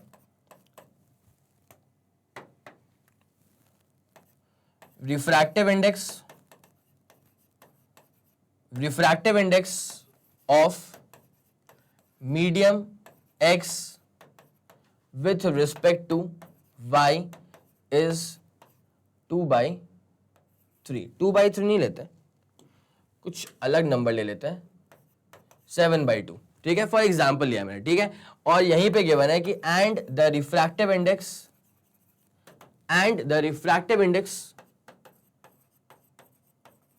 Of medium y with respect to z is 3/2। अब आपको इवैल्यूएट करना है, नाउ फाइंड रिफ्रैक्टिव इंडेक्स। अब आपको इवैल्यूएट करना है, now find the refractive index of medium x with respect to y। आप समझ रहे हैं सवाल क्या कहना चाह रहा है आपसे? सवाल ये कहना चाह रहा है कि मीडियम x का इंडेक्स y के रिस्पेक्ट में 3/2 है और y का इंडेक्स z के रिस्पेक्ट में 3/2 है। Now find the refractive index of medium x with respect to y। x respect to y नहीं करते हैं, x रिस्पेक्ट टू z करते हैं। y तो गिवन ही है ना, विथ रिस्पेक्ट टू z करो। चलो चलो चलो जल्दी करो। कैसे करेंगे इसको सॉल्व? तो जरा आपकी हेल्प करी जाए। देखिए गिवन कंडीशन टू फाइंड, सवाल को सॉल्व करने के लिए हमेशा मैं बोलता हूं कि गिवन क्या है जरा उसको देख लो, उसके बाद कंडीशन क्या है उसमें बिल्डअप करो और क्या निकालना है वो निकल जाएगा, ठीक है। देखो इसको, इंडेक्स गिवन है x का y के रिस्पेक्ट में, मतलब इंडेक्स x का गिवन है y के रिस्पेक्ट में, तो उसको लिखेंगे तो ऐसे ही ना, mu x upon mu y। क्या आपको ये वाली बात क्लियर हो रही है? ठीक है। अगर इंडेक्स y के रिस्पेक्ट में गिवन है, मतलब mu x upon mu y की वैल्यू कितनी गिवन है? 7/2। डन। अब जरा गौर करना एक और बात पे, इंडेक्स गिवन है y का z के रिस्पेक्ट में, मतलब y का इंडेक्स गिवन है z के रिस्पेक्ट में और कितना गिवन है? वो 3/2 गिवन है। तो ये आ जाएगी आपके पास सेकंड इक्वेशन। ये क्या आ गया अपने पास? Second equation. अब क्या पूछा हुआ है? रिफ्रैक्टिव इंडेक्स पूछा हुआ है x का विथ रिस्पेक्ट टू z, ठीक है। क्या पूछा हुआ है? x का इंडेक्स पूछा हुआ है विथ रिस्पेक्ट टू z। तो एक काम करिए, जो पूछा हुआ है ना x और z का पूछा हुआ है, y इसमें नहीं है, ठीक है। तो एक काम करो, अगर दोनों इक्वेशंस को मैं मल्टीप्लाई कर दूंगा तो क्या होगा पता है? y से y कट जाएगा। तो जब y से y कट गया तो हो गया ना आपका काम। क्या आपको क्या निकालना है? आपको निकालना है x का इंडेक्स z के रिस्पेक्ट में। क्या y पूछा हुआ है? नहीं पूछा हुआ है, गायब करो उसको, ठीक है। तो क्या करेंगे? मल्टीप्लाई कर देंगे, मल्टीप्लाई कर देंगे फर्स्ट इक्वेशन को सेकंड इक्वेशन के साथ, ठीक है। It's as simple as that. क्या फायदा होगा इससे? जरा गौर करते हुए चलिए, mu X upon mu Y, इसको मल्टीप्लाई करेंगे mu Y upon mu Z से। जब दोनों को मल्टीप्लाई करेंगे तो क्या आएगा? 7/2 को मल्टीप्लाई करेंगे 3/2 से। It's as simple as that. इसके बाद जो कहानी होने वाली है, y से y कट जाएगा, ठीक है। जब y से y कट जाएगा तो क्या बचेगा? y से y कटेगा तो क्या बचेगा? x का इंडेक्स z के रिस्पेक्ट में, लो भैया तुरंत से पहले आ गया, ठीक है। ये कितना होता है? 21 और नीचे क्या आ रहा है? 4। बताओ। It's as simple as that. ये रहा आपका आंसर, ठीक है। जल्दी इसको नोट कर लीजिएगा तुरंत से पहले, ठीक है। आपको आई गेस पूरा समझ में आ गया होगा। तो आपको बस लिखने का तरीका पता होना चाहिए। एक्स का इंडेक्स वाई के रिस्पेक्ट में गिवन है तो मैथमेटिकली कैसे लिखते हैं, ऐसे, ठीक है। उसके बाद वाई का इंडेक्स जेड के रिस्पेक्ट में गिवन है तो मैथमेटिकली कैसे लिखते हैं, ऐसे। और क्या पूछा हुआ था, एक्स का इंडेक्स पूछा हुआ था जेड के रिस्पेक्ट में, मतलब mu X upon mu Z was the factor which was required, ठीक है। ये आपको समझ में आ गया होगा। ओके डन, क्लियर करते हैं इसको, चलें। ये आपको बताया पूरा रिलेटिव रिफ्रैक्टिव इंडेक्स और एब्सोल्यूट रिफ्रैक्टिव इंडेक्स के बारे में, ठीक है। अब आ गए हैं principle of reversibility of light और refraction through a rectangular glass slab. यहां पे मेजरली हमें क्या पढ़ना है, हमें यहां पर मेजरली पढ़ना है रिफ्रैक्शन कैसे होता है through a rectangular glass slab. यहां पर एक बेसिक फॉर्मूला भी आएगा, मैं वो भी आपको बता दूंगा, ठीक है। अब जरा गौर करते हुए चलिएगा, यहां पर एक चीज गिवन है, principal of reversibility of light, ठीक है। रिवर्सिबिलिटी का मतलब क्या होता है, लाइट रेज, अगर लाइट रेज के रिस्पेक्ट में मैं बात करूंगा तो ये क्या कहता है कि लाइट रेज जैसे गई है वैसे ही वापस आ जाएगी। कब, कितने भी नंबर ऑफ रिफ्लेक्शंस हो जाए या रिफ्रैक्शंस हो जाए, अगर मैं पाथ को रिट्रेस करवाऊंगा तो वो एग्जैक्टली लिटरल पाथ अपना रिट्रेस करेगी। देखो क्या लिखा हुआ है, when the final path of a ray of light after any number of reflections and refractions is reversed, मतलब जो फाइनल पाथ ऑफ लाइट था, ठीक है, उसको अगर मैं रिवर्स कर दूंगा, कितने भी रिफ्लेक्शंस हुए हो बीच में या कितने भी रिफ्रैक्शंस हुए हो बीच में, अगर मैं फाइनल पाथ को अगर मैं रिट्रेस करवा दूंगा, रिवर्स कर दूंगा, तो वो अपना लिटरल पाथ जैसे आई थी ना, जैसे वो लाइट रेज आई थी ना, वैसे ही घूमते हुए लाइट रेज वापस निकल भी जाएंगी। और इसे ही कहा जाता है principal of reversibility of light. क्या कहा जाता है, principal of reversibility of light. इसको क्लियरली डिफाइन करने के लिए मैं एक काम करता हूं, देखिए एक डायग्राम यहां भी बना हुआ है, लेकिन एक और चीज है, this diagram is for rectangular slab, rectangular glass slab, ठीक है। रिफ्रैक्शन कैसे होगा उसके लिए था। अब प्रिंसिपल ऑफ रिवर्सिबिलिटी का पूरा तरीका, नक्शा दिखाने के लिए मैं आपको एक बार प्रिज्म का डायग्राम दिखा देता हूं, तो वहां से ये चीज आपको बहुत ज्यादा ही तरीके से क्लियर हो जाएगी। देखो मान लो एक ट्रायंगुलर ग्लास प्रिज्म है ही, ठीक है। अब क्या होगा ना, जैसे मान लीजिए कि यहां पे एक लाइट आकर के स्ट्राइक करती है, for example light come like this, थोड़ी सी मोटी लाइट रे लेते हैं, लाइट रेज आकर के ऐसे स्ट्राइक कर गई, चलेगा आपको। अब जब लाइट रेज आकर के ऐसे स्ट्राइक करेंगी ना, तो आप क्या बनाएंगे, पहले तो नॉर्मल, क्या प्लॉट करेंगे आप, पहले नॉर्मल, ये बनाया हमने नॉर्मल, ठीक है। जब लाइट रेस ऐसे आती हैं, तो जब लाइट रेस ट्रैवल कर रही है फ्रॉम रेयर टू डेंसर, तो वो लाइट रेस कहां बेंड हो जाएंगी, टुवर्ड्स द नॉर्मल। अगर ये ग्लास स्लैब, अगर ये प्रिज्म बीच में नहीं आता ना, तो ये जो लाइट थी वो ऐसे निकल रही होती, अगर ये प्रिज्म बीच में नहीं आता तो, ठीक है। लेकिन अभी क्या होगा, ये बेंड हो जाएगी टुवर्ड्स द नॉर्मल। कहां बेंड हो जाएगी, टुवर्ड्स, भाई साहब ये है ना नॉर्मल, ठीक है। लाइट रेज ऐसे आ गई, अब उसको बेंड होना पड़ेगा towards the normal, because light rays travel कर रही है from rare to denser medium, ठीक है। तो ये बेंड हो जाएंगी टुवर्ड्स द नॉर्मल, तो ऐसे बेंड हो गई। अब लाइट रे यहां पे आके चिपक गई है, अब क्या होगा, यहां पे मैं प्लॉट करूंगा नॉर्मल। क्या प्लॉट करूंगा मैं यहां पे, नॉर्मल। और जब भी लाइट रेज ट्रैवल करती हैं फ्रॉम डेंसर टू रेयर, तो लाइट रेज बेंड हो जाती हैं away from the normal. Light rays कहां जाने वाली हैं, now the light rays will bend away from the normal like this, ठीक है। यहां तक की बात तो आपने पहले भी सुन के रखी होगी, लेकिन अब मैं आपको नई चीज क्या बताने वाला था, वो ये था कि अगर मान लो कि मैंने यहां पे एक प्लेन मिरर को प्लेस कर दिया, ठीक है, और वो भी ऐसे प्लेस करा है सो दैट जब लाइट आगे की टकरा रही है ना, तो वो जो एंगल बन रहा है दिस इज 90 डिग्री, ठीक है, मतलब परपेंडिकुलर स्ट्राइक कर रही है। तो ये अपने पास एक प्लेन मिरर था, पीछे वाला इसका नॉन रिफ्लेक्टिव एरिया हो गया, ठीक है। जब लाइट रेज ऐसे स्ट्राइक करेंगी ना, तो एक बहुत प्यारी बात होती है यहाँ पे कि अब लाइट रेज जो है ना, टकरा करके जब भी किसी भी प्लेन मिरर पे अगर आप लाइट रेज को परपेंडिकुलर स्ट्राइक करते हैं, तो वो रिट्रेस कर लेती है अपना पाथ, वो अपना पाथ रिट्रेस कर लेती है, ठीक है। तो जब लाइट रेज यहां पर परपेंडिकुलर आकर के स्ट्राइक करेंगी, तो यहां पर भी जो लाइट रेज है वो अपना पाथ जो है वो रिट्रेस कर लेंगी, वो जो अपना पाथ है वो रिट्रेस कर लेंगी, and light rays will now go like this. आई ऐसे थी और सीधे पलटी लग जाएगी उसमें, तो लाइट रेज पलट के ऐसे निकल जाएगी, ऐसे। इसको अपन कह सकते हैं प्रिंसिपल ऑफ रिवर्सिबिलिटी। देखो भैया, यहां पर एक रिफ्रैक्शन हुआ, यहां पर एक रिफ्रैक्शन हुआ और यहां पर एक रिफ्लेक्शन हुआ, ठीक है। कितने भी नंबर ऑफ रिफ्लेक्शंस या रिफ्रैक्शंस हो जाए, देखो वही तो लिखा हुआ है यहां पे, ठीक है। when the final path of ray of light after any number of reflections or refractions, ठीक है, यहां पे दो बार रिफ्रैक्शन हो रहा है, एक बार रिफ्रैक्शन यहां पर हो रहा है, एक बार रिफ्रैक्शन यहां पर हो रहा है और एक बार यहां पर तो रिफ्लेक्शन हो रहा है, ठीक है। तो कितने भी बार रिफ्लेक्शंस या रिफ्रैक्शंस हो जाए, लेकिन if the light rays is made to reverse, ठीक है, अगर वो रिवर्स करवा दी जाए लाइट रेज को, तो वो अपना पूरा का पूरा पाथ जैसे आई थी ना वैसे रिट्रेस करेगी। ऐसे आई थी ऐसे रिट्रेस कर गई, ऐसे आई थी ऐसे रिट्रेस कर गई, ऐसे आई थी ऐसे रिट्रेस कर गई। क्या आपको ये बात समझ में आ गई? पक्का आ गई। एक बार जरा इसको तरीके से नोट कर लेना, बिकॉज ये प्रिंसिपल ऑफ रिवर्सिबिलिटी का आपको एक मैंने नक्शा बना करके दिखा दिया, ठीक है। हालांकि ये प्रिज्म का जो फॉर्मूला आएगा उसको भी मैं बहुत तरीके से आपसे डिस्कस करने वाला हूं, लेकिन अभी मैं इसको लेकर के आ गया, ठीक है। चलेगा आपको? चलो ओके डन, क्लियर, आगे बढ़े। आ जाइए भाई साहब मेन स्लाइड के ऊपर, ठीक है। तो यहां पे लिखा हुआ है, अब ये तो था हमारे पास principle of reversibility of light. अब हमको पढ़ना था refraction of light through a rectangular glass slab, ठीक है। किसी भी रेक्टेंगुलर ग्लास स्लैब जो कि आपको यहां पे दिख ही रहा होगा, यहां पर लेटरल डिस्प्लेसमेंट की बात करने वाले हैं। किसकी बात करने वाले हैं? Lateral displacement. रिफ्रैक्शन हो रहा है, टॉपिक का नाम रिफ्रैक्शन है, लेकिन इस टॉपिक से इंपॉर्टेंट, टॉपिक के अंदर जो इंपॉर्टेंट है वो दरअसल ये निकालना होता है कि what is the lateral displacement, ठीक है। और जब कोई आपसे लेटरल वर्ड यूज करता है ना, तो लेटरल का मतलब बेसिकली क्या होता है? साइडवेज।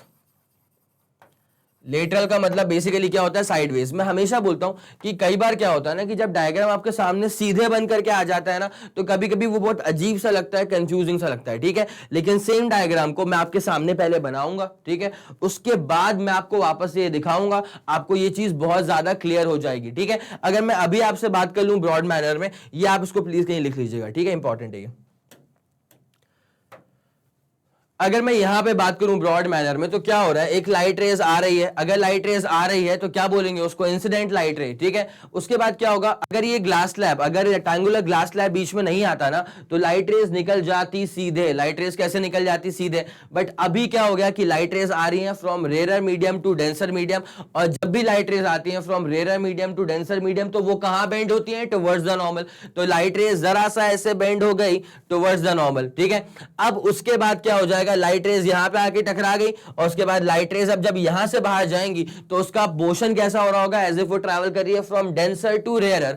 और जब भी लाइट रेज ट्रैवल करती हैं फ्रॉम डेंसर टू रेयरर, तो वो बेंड हो जाती हैं अवे फ्रॉम द नॉर्मल, जो कि आपको दिख रहा होगा कि लाइट रेज ऐसे आई, अब कायदे से वो निकलती सीधे इस तरफ, लेकिन लाइट रेज बेंड हो गई हैं अवे फ्रॉम द नॉर्मल, ठीक है। बिकॉज ऐसा ही होना होता है जब डेंसर से रेयरर ट्रैवल करते हैं। तो अब जरा गौर करो, अब ये कहां चली गई? इस तरफ। तो ये इसका फाइनल पाथ है,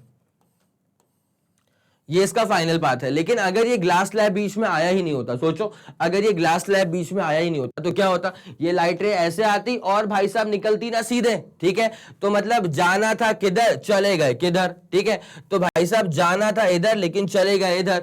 तो ये जो आपको ये दूरियां दिखाई दे रही हैं, ये वाली दूरियां, इन्हें कहा जाता है लेटरल डिस्प्लेसमेंट। लेटरल का मतलब क्या होता है? साइडवेज, ठीक है। तो साइडवेज लाइट रेज इतना हिस्से से डिस्प्लेस हो गई है, जिसको यहां पर भाई साहब डी से करा गया है रिप्रेजेंट। क्या आपको इतनी बात समझ में आ गई? पक्का।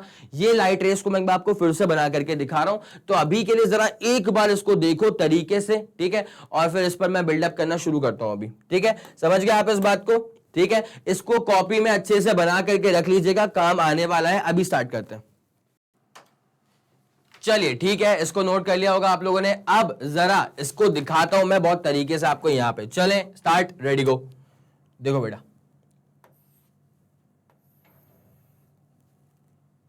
Rectangular glass slab, rectangular glass slab, ठीक है। अब यहां पे क्या हो रहा है देखना जरा।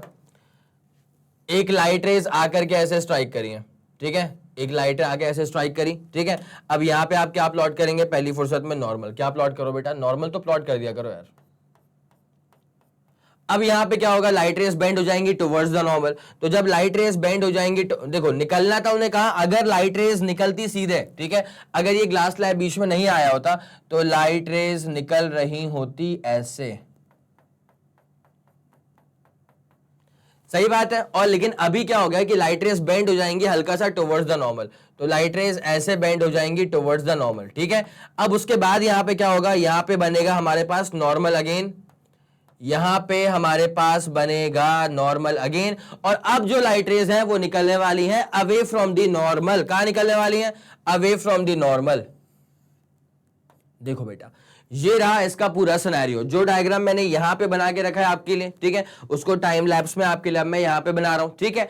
अब देखो ये जो यहां पे एंगल बन रहा है ना, जरा एंगल वाला खेल समझना। ये जो एंगल बनेगा इसको नाम दे दो I1, यहां पे जो एंगल बनेगा इसको नाम दे दो R1, चलेगा, आपके ऊपर है वैसे। और ये जो स्लैब आपको दिख रहा है ना, इसकी जो थिकनेस है, ये जो स्लैब आपको दिखाई दे रहा है, इसकी जो थिकनेस है, इस थिकनेस को T बोल देना। क्या बोल देना है इसको? T, ठीक है। तो T is nothing but the thickness of the glass slab, चलेगा आपको इतना।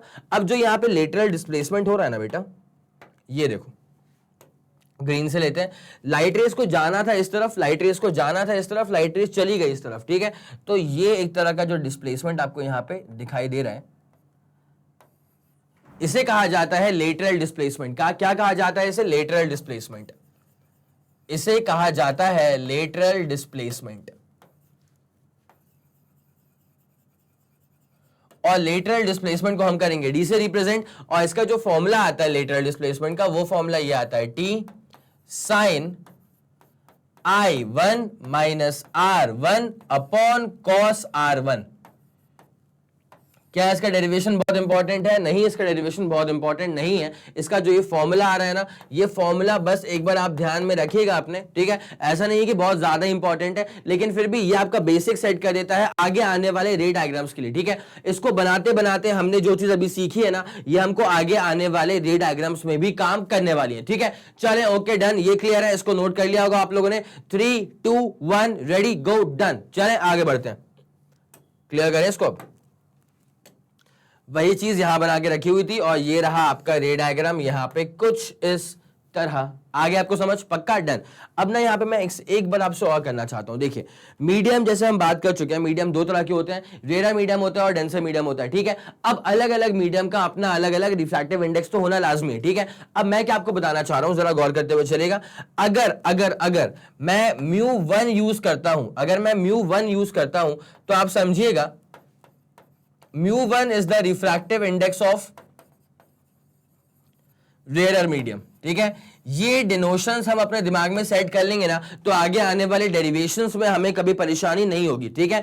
अगर देखो, अगर आप रिफ्रैक्शन की बात कर रहे हो, मतलब दो मीडियम्स तो आएंगे ही, एक होगा रेयर, एक होगा डेंसर। इंडेक्स रेयर का भी निकालना पड़ता है, इंडेक्स डेंसर का भी निकालना पड़ता है, या चलो गिवन ही होगा कभी कभी। तो यहां पे आपको एक बात क्लियरली डिस्टिंग्विश करने के लिए चाहिए कि अगर मैं μ1 यूज कर रहा हूं, इसका मतलब मैं ऑब्वियसली रिफ्रैक्टिव इंडेक्स की बात कर रहा हूं, बट कैसे मीडियम की? रेयर मीडियम की। और अगर मैं μ2 यूज कर रहा हूं, इसका मतलब मैं क्या कर रहा हूं? इसका मतलब मैं रिफ्रैक्टिव इंडेक्स की बात कर रहा हूं, लेकिन कैसे मीडियम की? डेंसर मीडियम की।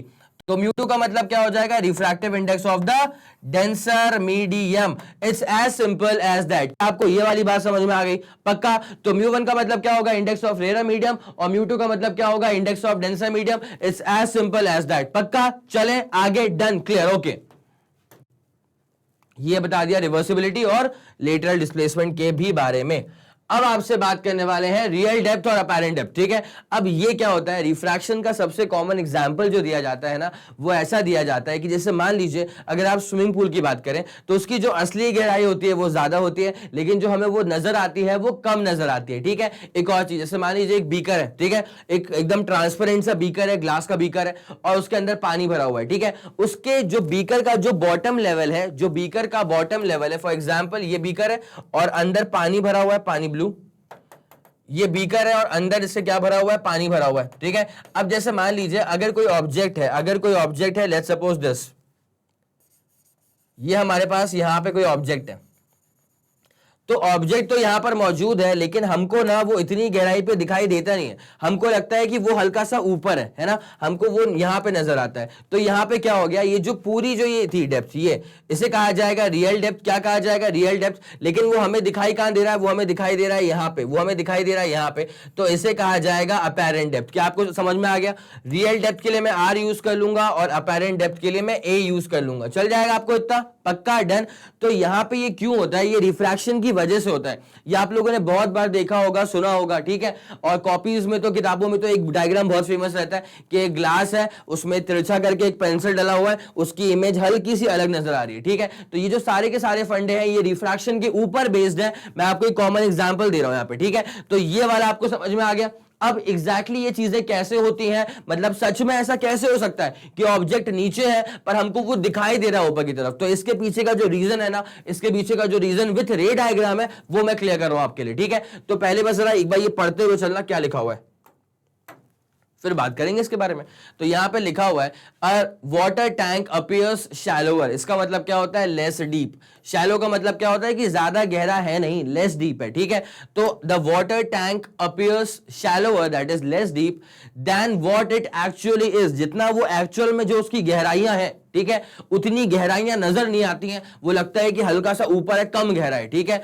This is on account of refraction of light, इस चीज के पीछे का जो इकलौता रीजन है वो क्या है, रिफ्रैक्शन ऑफ लाइट। इसके पीछे का रीजन क्या है, refraction of light, it's as simple as that, ठीक है। क्या आपको ये वाली बात समझ में आ रही है?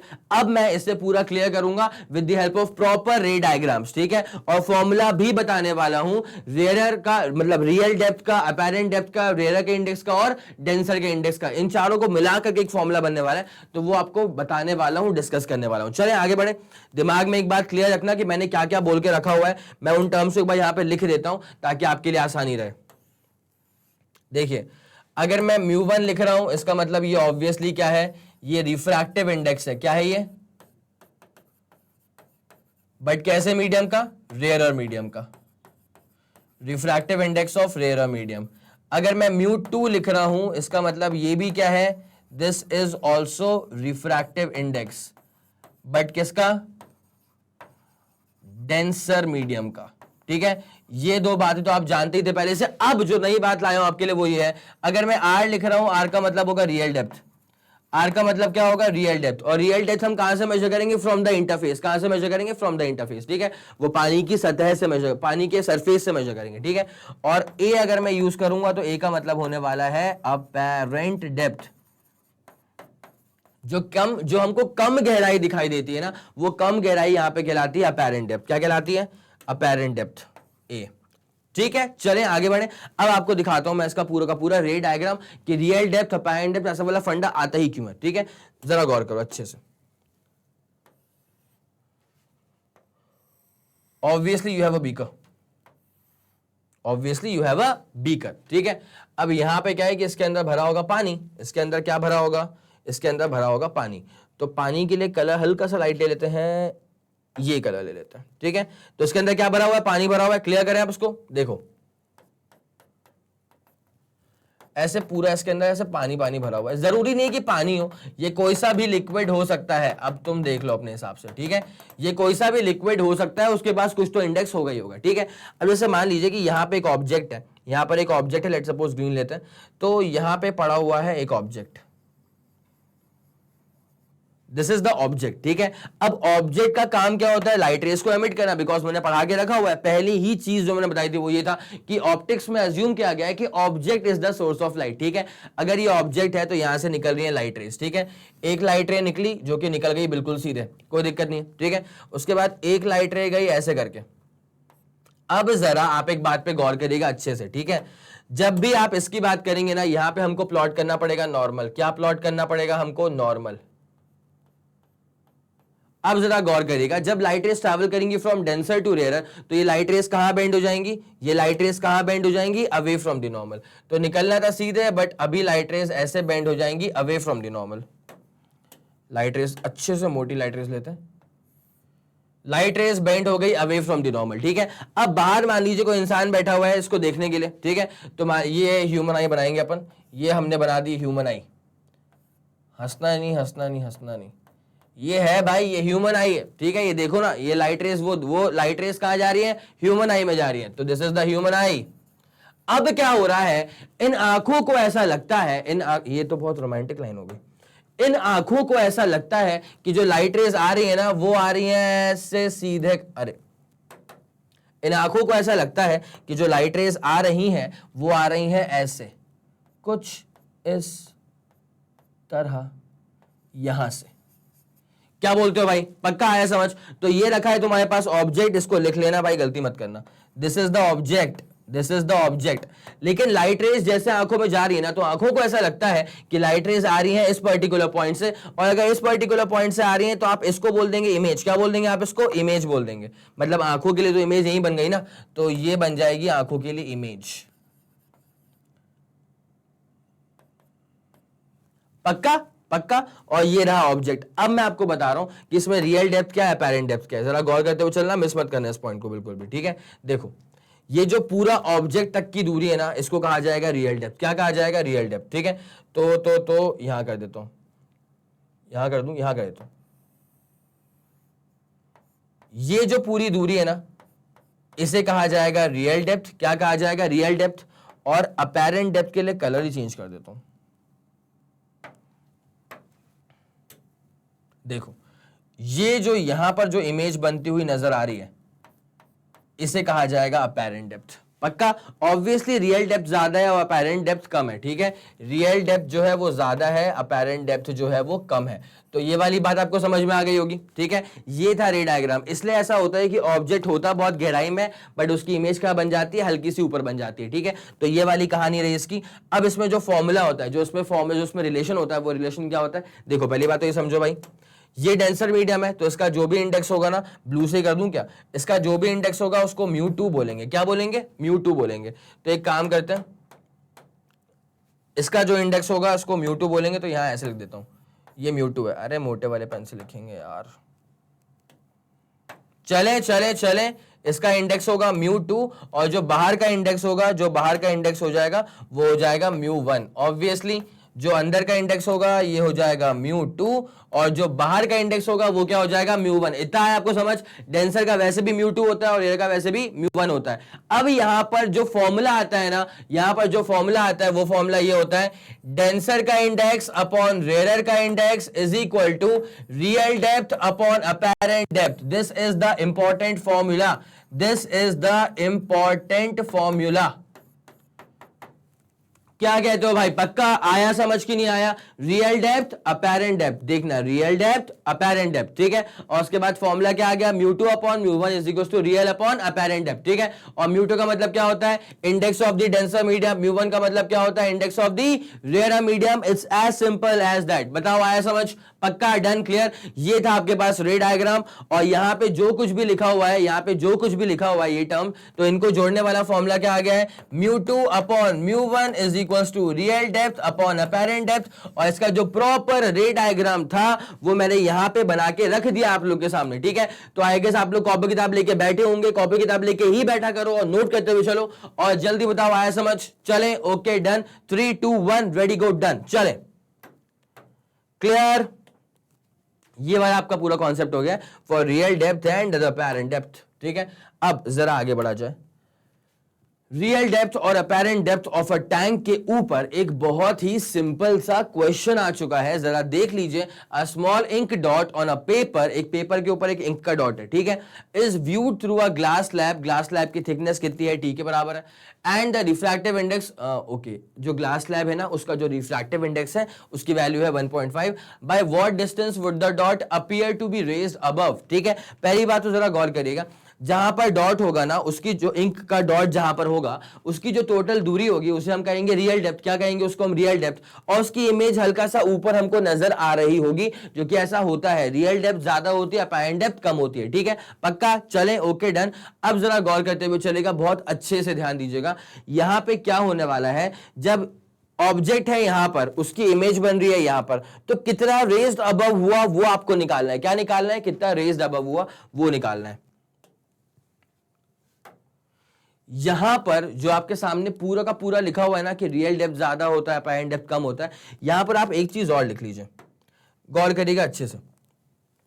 ये था पूरा रियल डेप्थ, ये था अपैरेंट डेप्थ, ठीक है। तो कोई पूछ ले कितना रेज्ड अबव हुआ है, कोई पूछ ले कितना रेज्ड अबव हुआ है, तो ओ से लेकर के इमेज यहां बन रही है ना, आई, ठीक है। और जो ये सरफेस ऑफ इंटरफेस है, इसको मैं अपने नाम पे डाल दूं क्या? इसको मैं पी नाम दे दूं क्या? चलेगा ना आपको?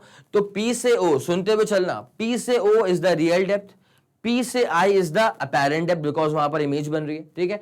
लेकिन आप एक बात गौर करिए, कितना इमेज ऊपर कितनी बन गई, कितना रेज्ड अबव हुआ है, वो निकालने के लिए आर में से ए को माइनस करना पड़ेगा। आया समझ?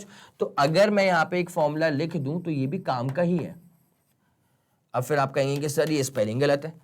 रेज्ड अबव, RAISED, जो रेज्ड अबव हुआ है इमेज, उसका फॉर्मूला क्या हो जाएगा पता है? रियल डेप्थ में से अपेरेंट डेप्थ को माइनस कर देना। रियल डेप्थ में से अपेरेंट डेप्थ को माइनस कर देना, ठीक है। तो जहां पे आपने नोट किया था ना, उसमें जरा इस चीज को भी ऐड कर लीजिएगा, बड़ी इंपॉर्टेंट चीज है ये, ठीक है। चलें, ओके, डन, क्लियर। अब यहां पे जो पूरा सवाल गिवन है ना, मैं उसको बना के दिखाता हूं आपको पूरा। देखो, आ जाओ भैया सोल्यूशन के ऊपर, ठीक है। तो यहां पे क्या, एक पेपर है,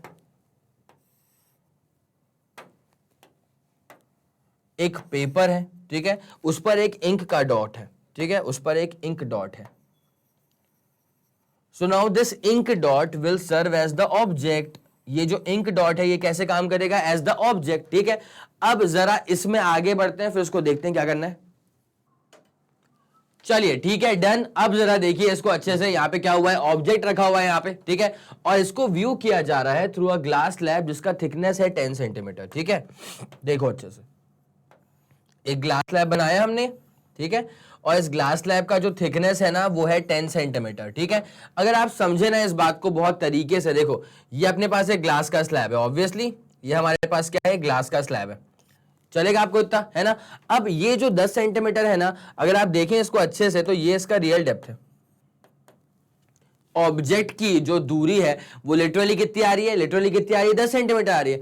अब उसके बाद क्या हो रहा है कि इसकी इमेज कहां बनेगी वो देखना पड़ेगा, इसकी इमेज कहां बनेगी वो देखना पड़ेगा। तो इमेज जहां बनेगी ऊपर ही बनेगी ना, इमेज जहां बनेगी वो ऊपर ही बनेगी ना। तो ये था टोटल रियल डेप्थ, और ये कहलाता है अपेरेंट डेप्थ, ठीक है। अब रेज्ड अबव कितना होगा? रेज्ड अबव के लिए मैं आपको बता चुका हूं कि फॉर्मूला क्या होता है। कितना रेज्ड अबव हुआ है ये निकालने के लिए रियल डेप्थ में से माइनस कर दो apparent depth, it's as simple as that, ठीक है। अब जरा निकालते हैं इसमें क्या होने वाला है। देखिए फॉर्मूला क्या होता है, फॉर्मूला आपको पता है, μ2 by μ1 is equal to real by apparent, ठीक है। अब जरा μ2 की वैल्यू चेक करो, μ2 कितना होता है यहाँ पे, मतलब डेंसर मीडियम का इंडेक्स, जो कि डेंसर कौन है? ग्लास ही डेंसर है यहाँ पे, तो 1.5 अपॉन नीचे क्या आ जाएगा? रेयर का इंडेक्स मतलब 1, ठीक है। उसके बाद रियल डेप्थ कितना है? रियल डेप्थ हम जानते हैं 10 सेंटीमीटर है। कितना है? 10 सेंटीमीटर है, ठीक है। ये पूरा क्लियर हो गया। अपॉन नीचे क्या आने वाला है? Apparent depth. नीचे क्या आने वाला है सर? Apparent depth. यहां से निकालो अपेरेंट डेप्थ, तो कितना हो जाएगा? ए कितना हो जाएगा? 10 अपॉन 1.5। अच्छा एक बात जरा सुनना 1.5 जो है ना, इसको 3/2 कर लो। क्या कर लो? 3/2। तो ये कितना हो जाएगा? 20/3। कितना हो जाएगा? 20/3। एक बात बताऊं, जब 10/3 होता है ना, उसका आंसर आता है 3.33। तो अगर 20/3 है तो उसका आंसर कितना आएगा? 3.33 इंटू 2, मतलब 6.66 या फिर 6.67 सेंटीमीटर अप्रोक्सीमेटली, ठीक है। ये हमारे पास क्या आ गया? Apparent depth. इसका मतलब ऑब्जेक्ट जो है वो 10 सेंटीमीटर की गहराई पे है, बट हमको वो दिखाई दे रहा है 6.67 सेंटीमीटर की अपेरेंट डेप्थ पे, अपेरेंट गहराई पे, ठीक है। अब रेज्ड अबव कितना हुआ है? नाउ रेज्ड अबव जब आपको निकालना होता है तो उसके लिए आप क्या करते हैं? फॉर्मूला में आपको 2 बार लिख के बता चुका था, क्या था बेटा? Real depth minus apparent depth. तो रियल डेप्थ क्या है? आर, माइनस अपेरेंट डेप्थ क्या है? रियल डेप्थ है 10, माइनस अपेरेंट डेप्थ कितना आ रहा है? 6.67 सेंटीमीटर।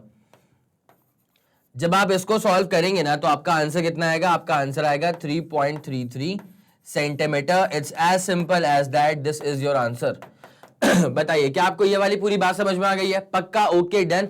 तो ये आपका सवाल मैंने करवा दिया है based on real depth and the apparent depth, ठीक है। जल्दी इसको नोट कर लीजिए, फिर आगे बढ़ते हैं। चलें, ओके, डन। 3 2 1 रेडी गो, डन। चलो ये वाला आपका सॉल्व हो गया। अब आ जाते हैं total internal reflection of light, नया फिनोमेना, नया content, total internal reflection of light, ठीक है। यहां पे एक बात आप समझ लीजिए, बेसिकली हम रिफ्रैक्शन पढ़ रहे थे, लेकिन यहां पे जो कंटेंट अभी अभी आया है ये दरअसल रिफ्लेक्शन की बातचीत कर रही है। किसकी बातचीत यहां चल रही है? रिफ्लेक्शन की। रिफ्लेक्शन का मतलब क्या होता है? एक बात दिमाग में डाल लेना, अगर रिफ्लेक्शन की बात कर रहा हूं ना, इसका मतलब there is no change in medium. अगर मैं रिफ्लेक्शन की बात कर रहा हूं इसका मतलब there is no change in medium. अगर रिफ्लेक्शन की बात कर रहा हूं इसका मतलब there is no change in speed. Light जिस स्पीड से आ रही होगी उसी स्पीड से जाएगी भी रिफ्लेक्शन के बाद, ठीक है। और no change in wavelength, no change in frequency also, ठीक है। तो ये वाली बेसिक कहानी होती है फॉर रिफ्लेक्शन। लेकिन यहाँ पे कहानी जो है वो चल रही है total internal reflection of light के बारे में। तो वन लाइनर क्या देकर रखा, थोड़ा पढ़ लो। Total internal reflection is the phenomena of reflection of light, okay, into a denser medium from an interface of this denser medium and rare medium, ठीक है। मतलब यहां पर जो लाइट रेज आ रही होंगी ना, वो कहां से आ रही होंगी? डेंसर मीडियम से आ रही होंगी। यहां पे लाइट रेज डेंसर मीडियम से आ रही होंगी और टकराने के बाद वापस डेंसर मीडियम में ही जा रही होंगी, तब जा करके इसे कहा जाएगा total internal reflection. It's as simple as that. लेकिन लेकिन लेकिन डायग्राम्स के बिना यहां पे आपको बात समझ में थोड़ी सी कम आएगी, ठीक है। तो डायग्राम को देखना लिटरली बहुत जरूरी है। यहां पे देखो डायग्राम, ठीक है। देखिए क्या होता है ना, कई बुक्स में एन यूज करा जाता है रिफ्रैक्टिव इंडेक्स के लिए, जो कि मैं तो क्या करता हूं, मैं तो म्यू यूज करता हूं, ठीक है। उसके बाद यहां पर भी जो एन यूज करा हुआ है ना, मैं तो क्या करूंगा, मैं तो म्यू यूज करूंगा, ठीक है। ये बस एक रिप्रेजेंटेटिव डायग्राम बताया था आपको, बाकी मैं इसको बना करके भी दिखाऊंगा अभी पूरा तरीके से। लेकिन आपको पता होना चाहिए अगर कहीं कहीं पर अगर एन यूज कर रहे हैं, जैसे N2 यूज कर रहे हैं, N1 यूज कर रहे हैं, इसका मतलब ये रिफ्रैक्टिव इंडेक्स ही है सेकंड वाले मीडियम का, ये रिफ्रैक्टिव इंडेक्स ही है फर्स्ट वाले मीडियम का, पक्का। और हमने तो एक और चीज दिमाग में डन कर ली थी कि मैं तो अगर μ1 यूज कर दिया ना, तो आप समझ जाओगे कि मैं इंडेक्स की बात कर रहा हूं रेयर का, और मैं अगर μ2 यूज कर लिया ना, तुम समझ जाओगे कि मैं इंडेक्स की बात कर रहा हूं बट डेंसर मीडियम का, पक्का। चले आगे, ओके डन। अब देखना टोटल इंटरनल रिफ्लेक्शन में एग्जैक्टली क्या होता है, ठीक है। एग्जैक्टली इसके अंदर क्या देखने को मिलेगा मैं आपको अब बता रहा हूं, बहुत तरीके से समझो उसको, ठीक है। जैसे मान लीजिए पहले तो लेते हैं पानी भाई साहब, ठीक है। तो हमारे पास एक डेंसर मीडियम है, मतलब कोई सा भी लिक्विड ले लो, ऐसा कुछ नहीं कि पानी लेना है, कोई सा भी लिक्विड ले लो, ठीक है। तो पहले तो भर दो, पहले अच्छे से भर दो। ये डायग्राम बहुत काम का है, जबरदस्त डायग्राम है भाई साहब, ठीक है। इस पे आपको बहुत तरीके से फोकस करने की लिटरली बहुत जरूरत है, ठीक है। ये डायग्राम बहुत जबरदस्त होने वाला है और इसी से आप पूरा TIR मतलब टोटल इंटरनल रिफ्लेक्शन जो है वो पूरा समझ जाएंगे। पूरा स्टेप बाय स्टेप बता रहा हूं, ठीक है। मान लो फॉर एग्जाम्पल ऑब्जेक्ट लेते हैं, ऑब्जेक्ट, ठीक है। यहां पे रखा है एक ऑब्जेक्ट, यहां पे रखा है एक ऑब्जेक्ट, ठीक है।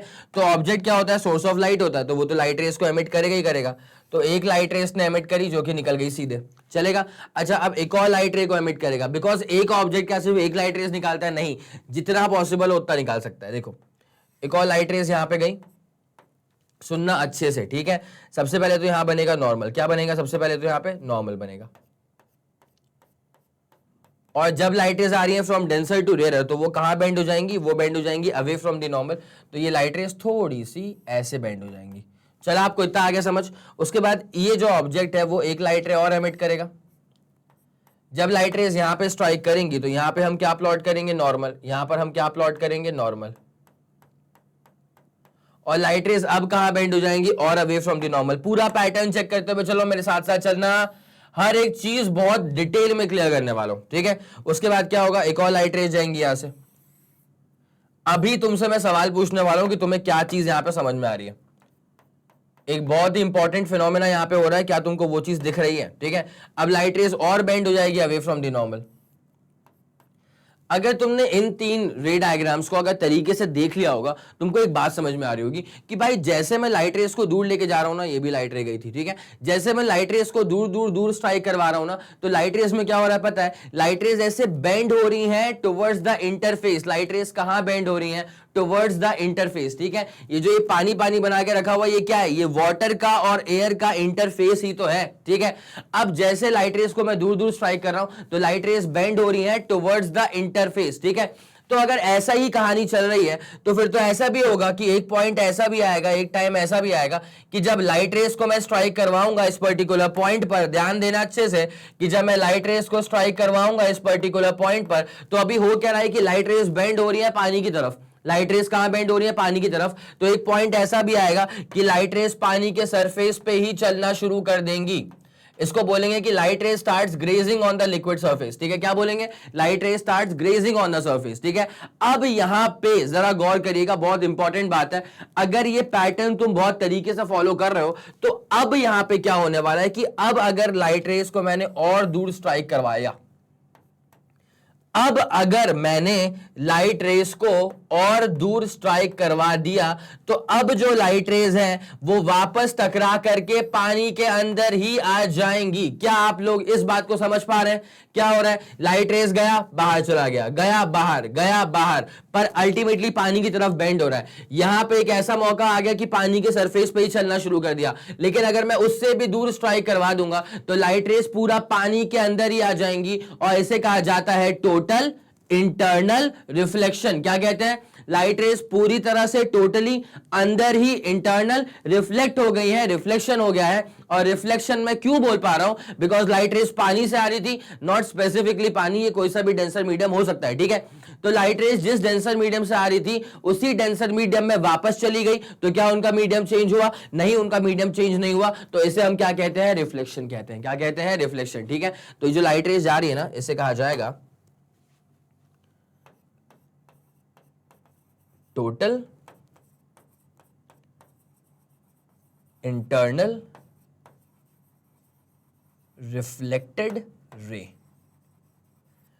ठीक है, या टोटली इंटरनली रिफ्लेक्टेड रे, ठीक है। तो टोटली इंटरनली रिफ्लेक्टेड रे, ठीक है। ये डायग्राम आपको पूरा क्लियर हो चुका है क्या? पक्का, डन, ठीक है। अब जरा गौर करते हुए चलेगा अच्छे से, बहुत इत्मीनान से।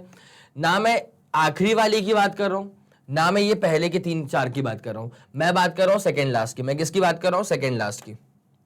गौर करो, मैं इसकी बात कर रहा हूं।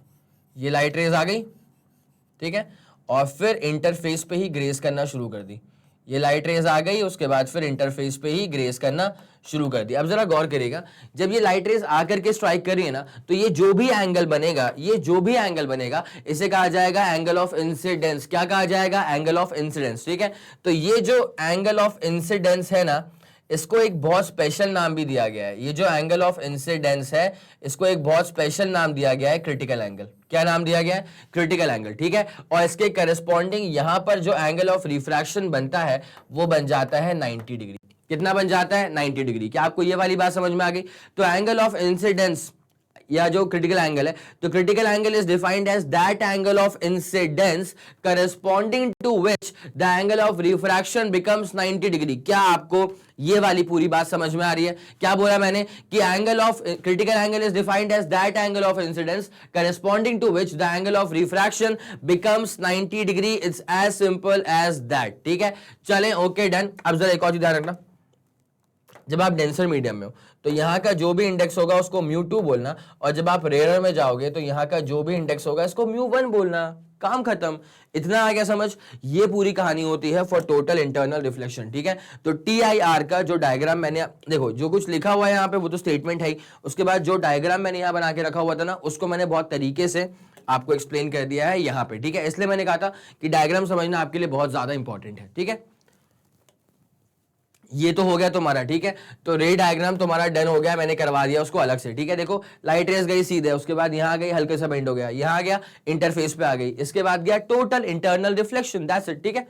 चलो अब यहां पे एक और बहुत इंपॉर्टेंट चीज आ रही है कि what are the two essential conditions, what are the two essential conditions for TIR total internal reflection. इस पैटर्न पे सवाल आ भी चुका है कि define the two essential conditions for total internal reflection, ठीक है। तो वो कंडीशंस क्या क्या होती हैं? पहली बात, लाइट रेज जो है ना वो ट्रैवल करनी चाहिए from denser medium to rare medium. Total internal reflection जो है वो आपको कब देखने को मिल रहा है? जब लाइट रेज ट्रैवल कर रही है from denser medium to the rare medium. पक्की बात है, ये डायग्राम के हिसाब से तो बहुत नॉर्मल चीज हो गई, ठीक है। लेकिन ये समझना, ये बारीकी वाली बात है कि लिटरली लाइट रेज कहां से आ रही है, बिकॉज ऑब्जेक्ट कहां रखा हुआ है? डेंसर मीडियम में। तो light rays are now originated from the denser medium and now going towards the rare medium, ठीक है। आ गया समझ? ये पहली बात थी। उसके बाद दूसरा पॉइंट क्या लिख के रखा हुआ है? The angle of incidence in the denser medium, मतलब जो एंगल आई की बात है, the angle of incidence in the denser medium should be greater than the critical angle for the pair of media in contact. इसका मतलब ये बोला जा रहा है कि एंगल ऑफ इंसिडेंस, अगर आप चाहते हैं कि टोटल इंटरनल रिफ्लेक्शन हो जाए तो एंगल ऑफ इंसिडेंस की वैल्यू जो है वो क्रिटिकल एंगल से ऑब्वियसली ज्यादा होनी चाहिए। एंगल ऑफ इंसिडेंस की जो वैल्यू है वो क्रिटिकल एंगल से ज्यादा होगी, तभी होगा TIR। यहां जरा गौर करो, देखो ये मान ले कितना होगा, ये फॉर एग्जाम्पल मैं बोल रहा हूं बस, ये मान लो 10 डिग्री है, ठीक है, ये मान लो 12 डिग्री का एंगल है, ये मान ले 15 डिग्री का एंगल है, ये मान ले 20 डिग्री का एंगल है, ठीक है। तो 20 ऐसे एंगल बढ़ रहा है ना, जो एंगल ऑफ इंसिडेंस है वो बढ़ ही रहा है ना, तो यहां पे ये कितना पहुंच गया, सी के बराबर। सी का मतलब क्या होता है, क्रिटिकल एंगल। इस वाले सी को वेलोसिटी ऑफ लाइट से कंफ्यूज मत करो प्लीज, ठीक है। तो ये क्या हो जाएगा, क्रिटिकल एंगल। अब जैसे यहां तक क्या हुआ, ये 10 डिग्री, 12 डिग्री, 15 डिग्री, 20 डिग्री, ठीक है। अब उसके बाद ये जो एंगल है, ये जो भी एंगल है, ये जो भी एंगल है, एक बात तो श्योर है कि now this angle is more than, this angle is more than the critical angle, obviously, पक्का, because 10 आया, 12 आया, 15 आया, 20 आया, ये 20 से ज्यादा का एंगल होगा ना। तो टोटल इंटरनल रिफ्लेक्शन कब हो रहा है, जब एंगल ऑफ इंसिडेंस की वैल्यू क्रिटिकल एंगल से ज्यादा हो रही है। ये दिमाग में डन कर लो, ठीक है। तो क्या बोला मैंने, अगर आपको टोटल इंटरनल रिफ्लेक्शन देखना है तो दो चीजें होना बहुत जरूरी है। पहली बात, लाइट रेस ट्रैवल करनी चाहिए from denser medium to rare medium, light rays travel करनी चाहिए from denser medium to rare medium, ये पहली बात हो गई। दूसरी बात क्या होती है, जो एंगल ऑफ इंसिडेंस है that should be more than, that should be greater than the critical angle, जो कि यहां पे बना के रख दिया है। ये देखो, आई की वैल्यू सी से बड़ी होगी तभी तो होगा TIR, तभी तो होगा टोटल इंटरनल रिफ्लेक्शन, ठीक है। ये वाली बात पूरी क्लियर है, डन। चलो आगे बढ़ेंगे, ये लिख दिया भाई साहब पूरा, ठीक है। अब जरा आगे बढ़ते हैं।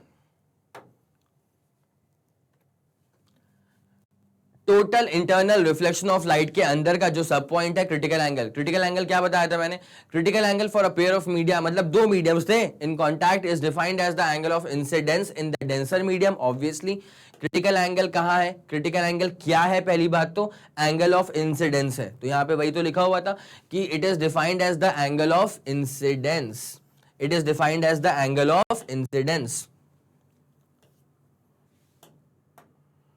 It is defined as the angle of incidence, ठीक है। उसके बाद ये इंसिडेंस एंगल कहां पर बन रहा है, तो जरा गौर फरमाइए, ये इंसिडेंस एंगल बन रहा है डेंसर मीडियम में, तो it is made in the denser medium, obviously, corresponding to which the angle of refraction in the rarer medium is 90 degree, ठीक है। यहां चेक करिए, the angle of refraction is nothing but just 90 degree, it's as simple as that, ठीक है।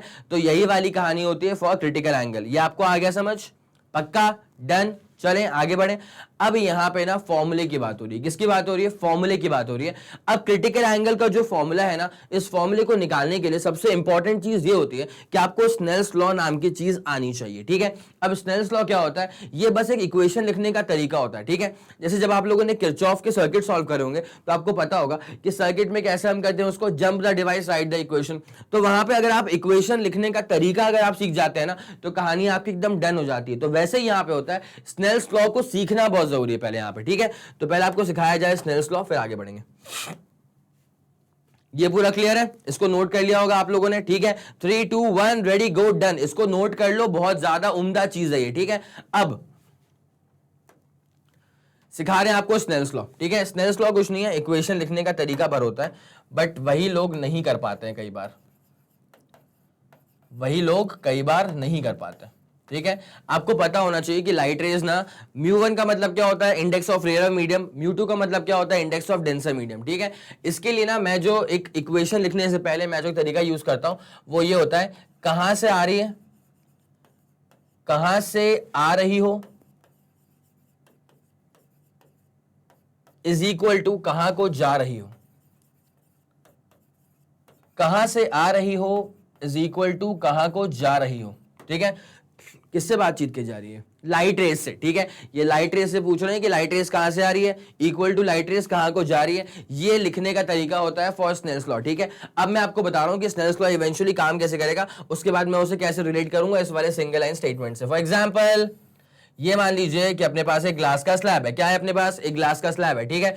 अब यहां पे एक लाइट रे आकर कैसे स्ट्राइक करिए, सबसे पहले यहां पे हम प्लॉट करेंगे नॉर्मल, क्या प्लॉट करेंगे, नॉर्मल प्लॉट करेंगे, ठीक है। उसके बाद क्या हो जाएगा, लाइट रेज चले जाएगी ऐसे करके, because it will now bend towards the normal, हल्की सी सही बट बेंड तो हो रही है। अब उसके बाद यहां पर ये जो एंगल बन रहा है इसको बोलते हैं एंगल ऑफ इंसिडेंस, और यहां पर जो एंगल बन रहा है इसको बोलते हैं एंगल ऑफ रिफ्रैक्शन, ठीक है, रिफ्रैक्शन। अब ये हमारे पास एक इंटरफेस है, उस इंटरफेस का नाम रख दो अपने हिसाब से, ए बी रख दो, ये हमारे पास एक ए बी इंटरफेस है, ये क्या हमारे पास ए बी इंटरफेस है। लाइट रेज जहां से आ रही है ना वो दरअसल एक तरह का रेयर मीडियम है, तो रेयर का इंडेक्स क्या होता है μ1, और लाइट रेज जहां जा रही है वो कैसा है, डेंसर है, इसका मतलब क्या होगा, उसका इंडेक्स μ2 हो जाएगा। ठीक है, यहां पर स्नेल्स लॉ क्या बोलता है पता है, वो ये बोलता है sine of angle of incidence to the sine of angle of refraction is always a constant which is refractive index। आया क्या आपको समझ में? ठीक है, रिफ्रैक्टिव इंडेक्स भी कैसा, μ2 बाई μ1 जैसा, कैसा, μ2 बाई μ1 जैसा, बिकॉज ये μ2 बाई μ1 को ना हम लिख सकते हैं म्यू, क्या लिख सकते हैं, म्यू। तो sine of angle of incidence to the ratio of sine of angle of refraction is always a constant. इसका मतलब क्या होता है, अगर मैं आई को चेंज कर दूंगा ना तो आर भी चेंज होगा, और वो चेंजेस ऐसे आएंगे कि उनका रेशियो जब भी लिया जाए ना तो उनका रेशियो हमेशा कांस्टेंट ही आने वाला है। ये कहता है स्नेल्स लॉ। कौन कहता है, स्नेल्स लॉ। ठीक है, अब इस इक्वेशन को हम लिखेंगे कैसे, बिकॉज मैं आपको बता रहा हूं कई बार क्या होता है, जब लाइट रेस को मैं पलट दूंगा ना, जब लाइट रेस डेंसर से आएंगी रेयर में जाएंगी, तो हर बार ये मतलब ऐसा नहीं है कि sine I by sine R equal to μ2 by μ1 ही हो। ठीक है, कई बार वो चीजें पलट भी जाती हैं। ठीक है, तो इसलिए मैं आपको बता रहा हूं जो फंडा आपको दिमाग में रखना है, जो मैं पूरे through out all the derivations में यूज करने वाला हूं, वो फंडा ऐसा है, कहां से आ रही है इक्वल टू कहां को जा रही है, सेम इक्वेशन है। अब देखो मैं कैसे लिखूंगा, सेम इक्वेशन है बट देखना मैं कैसे लिखूंगा। लाइट रेस कहां से आ रही है, तो इसका आंसर दो ही हो सकता है, या तो रेयर से आ रही है या तो डेंसर से आ रही है। तो कहां से आ रही हो इक्वल टू कहां को जा रही हो, तो लाइट रेस कहां से आ रही है, रेयर से आ रही है। तो रेयर का जल्दी बताओ तुरंत से पहले, रेयर का इंडेक्स क्या होता है, तो तुमने कहा सर μ1 होता है। एक सेकेंड, मैंने पूछा कि रेयर का इंडेक्स क्या होता है, तुमने बोला सर μ1 होता है, मैंने बोला बहुत बढ़िया। उसके बाद रेयर में कितना एंगल बन रहा है, तुमने बोला आई बन रहा है, मैंने बोला just take the sine component of it. आया समझ, इतनी सी बात है। ये आ गया कहां से आ रही हो, ठीक है, इज इक्वल टू कहां को जा रही हो, मतलब लाइट रेस से पूछ रहे कहां जा रही हो, तो लाइट रेस कहां जा रही है, डेंसर में जा रही है। डेंसर में अगर जा रही है तो डेंसर का इंडेक्स क्या होता है, μ2 होता है, और अगर डेंसर में जा रही है तो डेंसर में कितना एंगल बना रही है, तो डेंसर में एंगल बन रहा है आर। डेंसर में कितना एंगल बन रहा है, आर, तो हम बोल देंगे साइन आर। क्या बोल देंगे, take the sine component of it. क्या आपको इतनी बात समझ में आ गई है, पक्का। अब एक काम करो, यहां पे साइन आई नीचे पटक दो साइन आर को, इज इक्वल टू यहां पे क्या आ रहा है μ2 और नीचे क्या आ रहा है μ1। क्या आपको इतनी बात समझ में आ गई है, पक्का, डन। ये जो μ2 बाई μ1 है ना, इसे कहा जाता है रिफ्रैक्टिव इंडेक्स म्यू। क्या कहा जाता है, रिफ्रैक्टिव इंडेक्स म्यू। ठीक है, इसको मैं बहुत बार ऐसे रिप्लेस कर दूंगा, जहां मुझे कहीं दिखाई दिया μ2 बाई μ1 उसको मैं कई बार लिख दूंगा म्यू के बराबर। तो आपको दिमाग में ये चीज चमकनी चाहिए कि भैया μ2 बाई μ1 को सर म्यू लिख देते हैं। ठीक है, ये वाली बात आपको समझ में आ गई। देख लो भाई, सेम ही चीज है, सेम ही चीज है, बट वो तरीका क्या होता है, कहां से आ रही है इक्वल टू कहां को जा रही है। ठीक है, इक्वेशन लिखने का तरीका आपको आना चाहिए। अगर आप ये लिखने का तरीका सीख गए तो उसके बाद जो तुम्हारी मर्जी, μ2 बाई μ1 निकालना है निकाल लो, μ1 बाई μ2 निकालना है निकाल लो, तुम्हारे ऊपर रहेगा। ठीक है, आया समझ में। तो ये तरीका होता है स्नेल्स लॉ को लिखने का। ठीक है, जल्दी इसको नोट कर लो, सबसे ऊपर लिख लेना कहां से आ रही है इक्वल टू कहां को जा रही है। बोर्ड एग्जाम्स में लिख करके मत आना है, सही तुम्हारे समझने के लिए। Okay, done, clear. चलो निपटाते हैं उसको, 3 2 1 रेडी गो, डन। ओके, अब मैं आपको ना एक बार एक और चीज दिखा देता हूं स्नेल्स लॉ के बारे में, तो उससे कहानी क्या है बहुत ज्यादा ही क्लियर हो जाती है। देखो, स्नेल्स लॉ जो होता है ना वो हमेशा अप्लाई किया जाता है किसी भी इंटरफेस पे। स्नेल्स लॉ कहां अप्लाई करते हैं, किसी भी इंटरफेस पे। मान लीजिए इस वाले इंटरफेस का नाम है ए बी और नीचे वाले इंटरफेस का नाम है सी डी। इंटरफेस क्या होता है, बाउंड्री ऑफ सेपरेशन। ठीक है, जो दो तरह के मीडियम्स को सेपरेट करे, जैसे ए बी के ऊपर हवा है नीचे ग्लास है, तो वो इंटरफेस हो गया, बाउंड्री ऑफ सेपरेशन। ठीक है, ऐसे ए सी सी डी डी बी सब क्या इंटरफेसेस है। अब यहां पे कोई लाइट रे आकर के ऐसे स्ट्राइक कर गई, जब ऐसे स्ट्राइक करी तो हम क्या बनाएंगे पहले, नॉर्मल। क्या बनाएंगे पहले, नॉर्मल, और फिर लाइट रेस कहां चले जाएंगी, it will bend towards the interface. सही बात है। उसके बाद हम वापस से बनाएंगे यहां पे एक और नॉर्मल। अब लाइट रेस वापस कहां निकल जाएंगी, अवे फ्रॉम द इंटरफेस। सही बात है, ठीक है। अब जो एंगल्स बन रहे हैं ना, मैं जरा आपसे बस एक बार उन एंगल्स के टर्म्स में बातचीत करना चाहता हूं। देखो, ये पहली बार हो रहा है एंगल ऑफ इंसिडेंस, ये पहली बार आ रहा है एंगल ऑफ रिफ्रैक्शन, ठीक है। इस वाले इंटरफेस पे लाइट रेज आकर के पड़ रही हैं, तो ये आ जाएगा, दूसरी बार हो रहा है, पहली बार थोड़ी हो रहा है, पहली बार तो वहां हो चुका है इंसिडेंस, ठीक है। ये होगा दूसरी बार का एंगल ऑफ इंसिडेंस और ये होगा दूसरी बार का एंगल ऑफ रिफ्रैक्शन। क्या आपको इतनी पूरी बात क्लियर है? Okay, done, clear. चलें आगे बढ़े। तो ये वाली कहानी आ गई। अब स्नेल्स लॉ हम कहां कहां अप्लाई करेंगे, तो जरा गौर करिए। पहले स्नेल्स लॉ अप्लाई करता हूं पहले वाले इंटरफेस पे। तो Snell's law at A B interface, जब ए बी पे अप्लाई करूंगा तो कहानी क्या होती है, कहां से आ रही है इक्वल टू कहां को जा रही है। कहानी क्या होती है, कहां से आ रही है इक्वल टू कहां को जा रही है। रेयरर से आ रहा है तो रेयरर का इंडेक्स क्या होता है, म्यू1। बाहर भी रेयरर है, इंडेक्स क्या होगा, म्यू1। और अंदर कैसा मीडियम है सर, अंदर डेंसर मीडियम है, मतलब इंडेक्स क्या होगा, म्यू2, ठीक है। अब जरा गौर करते हुए चलना अच्छे से। तो कहां से आ रहा है, म्यू1, और कितना एंगल बन रहा है, तो sine of I1 is equal to कहां जा रहा है, म्यू2, और कितना एंगल बन रहा है, साइन ऑफ R1। क्या आपको इतनी बात समझ में आ गई है? पक्का। यहां से जरा गौर करना, एक काम करो, म्यू1 बाई म्यू2 निकाल लो, जो तुम्हारा मन करे वो निकाल लो। तो म्यू1 बाई म्यू2 क्या हो जाएगा, sine of R1 by sine of I1। पक्का, ये वाली बात समझ में आ गई। तो ये बन गई हमारे पास बस फर्स्ट इक्वेशन। अब एक काम करो, स्नेल्स लॉ ही तो अप्लाई करना है। अब अप्लाई करता हूं दूसरे वाले इंटरफेस के ऊपर, कौन सा वाला, CD इंटरफेस, ठीक है। तो जब मैं स्नेल्स का लॉ अप्लाई करूंगा एट CD इंटरफेस, ठीक है। स्नेल्स लॉ क्या बोलता है, बस ये बोलता है कि sine of angle of incidence का ratio sine of angle of refraction के साथ जब भी करोगे, answer will always be a constant, that is mu two by mu one, that is a refractive index, ठीक है। अब यहां पे क्या हो जाएगा, कहां से आ रही है इक्वल टू कहां को जा रही है। अब CD पे ध्यान दे, कहां ध्यान दे, CD पे लाइट रेस कहां से आ रही है भाई साहब, डेंसर मीडियम से आ रही है। जब डेंसर मीडियम से आ रही है तो म्यू2, उसके बाद जहां से भी आ रही है वहां पे कितना एंगल बना रही है, I2। ये लिखने का तरीका बहुत इंपॉर्टेंट है, यहीं से डेरिवेशन तुम्हारे सेट हो जाएंगे। Is equal to light rays कहां जा रही है, रेयरर में जा रही है, म्यू1, और उसके बाद वहां पे कितना एंगल बना रही है, तो वहां पे एंगल कितना बन रहा है,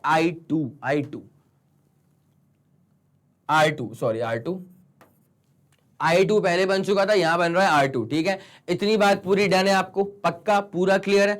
चलो ठीक है, यहां हमने क्या निकाला था, म्यू1 बाई म्यू2, तो यहां पर भी क्या निकाल देंगे, म्यू1 बाई म्यू2। जब मैं निकालूंगा म्यू1 बाई म्यू2 तो यहां पे क्या बचेगा, साइन I2 अपॉन नीचे क्या बचेगा, साइन R2। तो ये आ गई हमारे पास सेकेंड इक्वेशन। ये क्या आ गई हमारे पास, ये आ गई सेकेंड इक्वेशन। अब हमारा क्या बनता है, अब इन दोनों इक्वेशंस को देख लो, इसको इक्वेट कर दो, ठीक है। तो जैसे हम इन दोनों इक्वेशंस को इक्वेट करेंगे, फर्स्ट को और सेकेंड को, तो आपको बात समझ में आ जाएगी कि अच्छा sine R1 by I1, sine R1 by sine I1 is equal to sine I2 by sine R2। जब ऐसी कहानी बैठ गई है, देयरफॉर आप एक बात को बहुत एकदम डंके की चोट पे कह सकते हैं सर कि R1 और I2, जरा गौर करना, कंपेयर कर रहा हूं मैं तो बस, ठीक है। तो R1 और I2 जो है, R1 कहां गया रे, R1 और I2 बराबर ही है, ठीक है। I1 R2 भी बराबर ही है, ठीक है। तो ये जो रिलेशन है, यहां तक पहुंचना बड़ा इंपॉर्टेंट है, इस रिलेशन तक पहुंचना। और ये हम कहां से पहुंचे, यहां पहुंचे स्नेल्स लॉ की हेल्प से, ठीक है। और स्नेल्स लॉ को हमने कैसे फिगर आउट करा, कहां से आ रही है इक्वल टू कहां को जा रही है, पक्का, ठीक है, डन। इसको जरा नोट कर लो तरीके से और लिख लेना कहीं अच्छे से कि स्नेल्स लॉ की इक्वेशन को लिखने के लिए हम जो फंडा यूज कर रहे हैं वो ये बोलता है कहां से आ रही हो लाइट रेस को इक्वल टू कहां को जा रही हो लाइट रेस को, ठीक है। चले, ओके, डन, क्लियर। अब इसको जरा निपटाया जाए। क्रिटिकल एंगल, ठीक है, डिफाइन कर ही चुका था क्रिटिकल एंगल को, बस यहां पे अब निकलने वाला है उसका फॉर्मूला। क्या निकलने वाला है यहां पे, उसका फॉर्मूला निकलने वाला है क्रिटिकल एंगल का।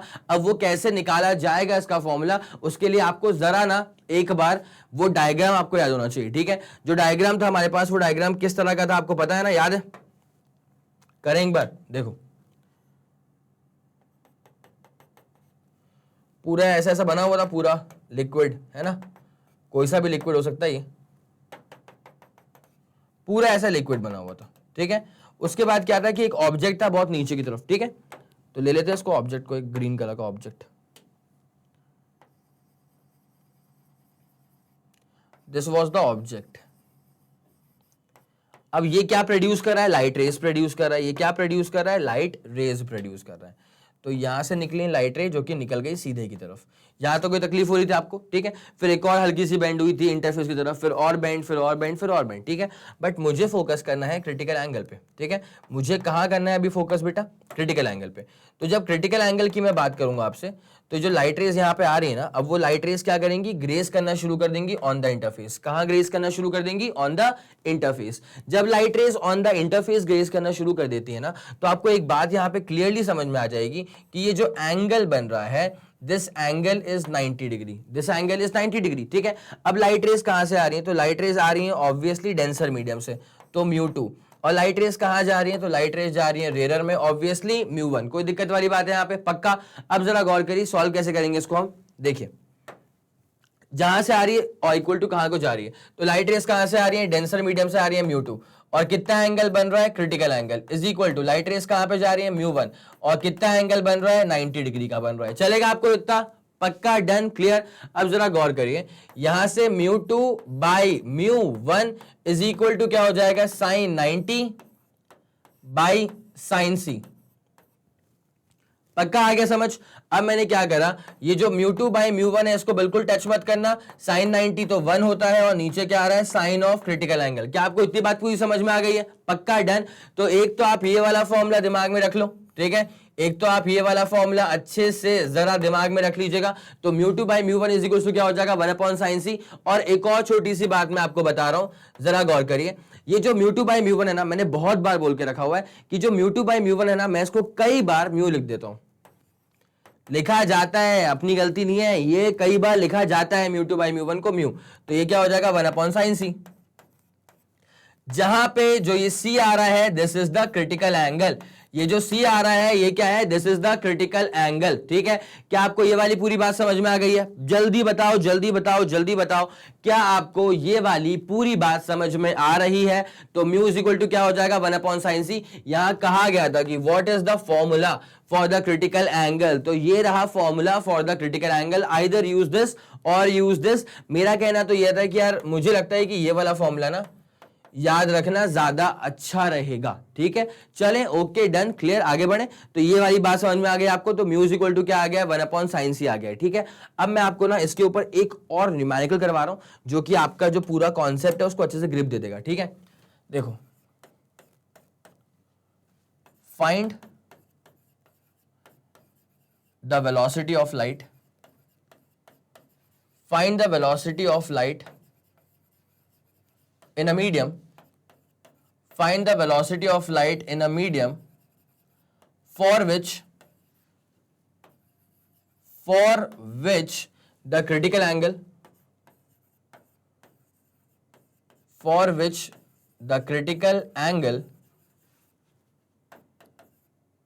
is 45 degree.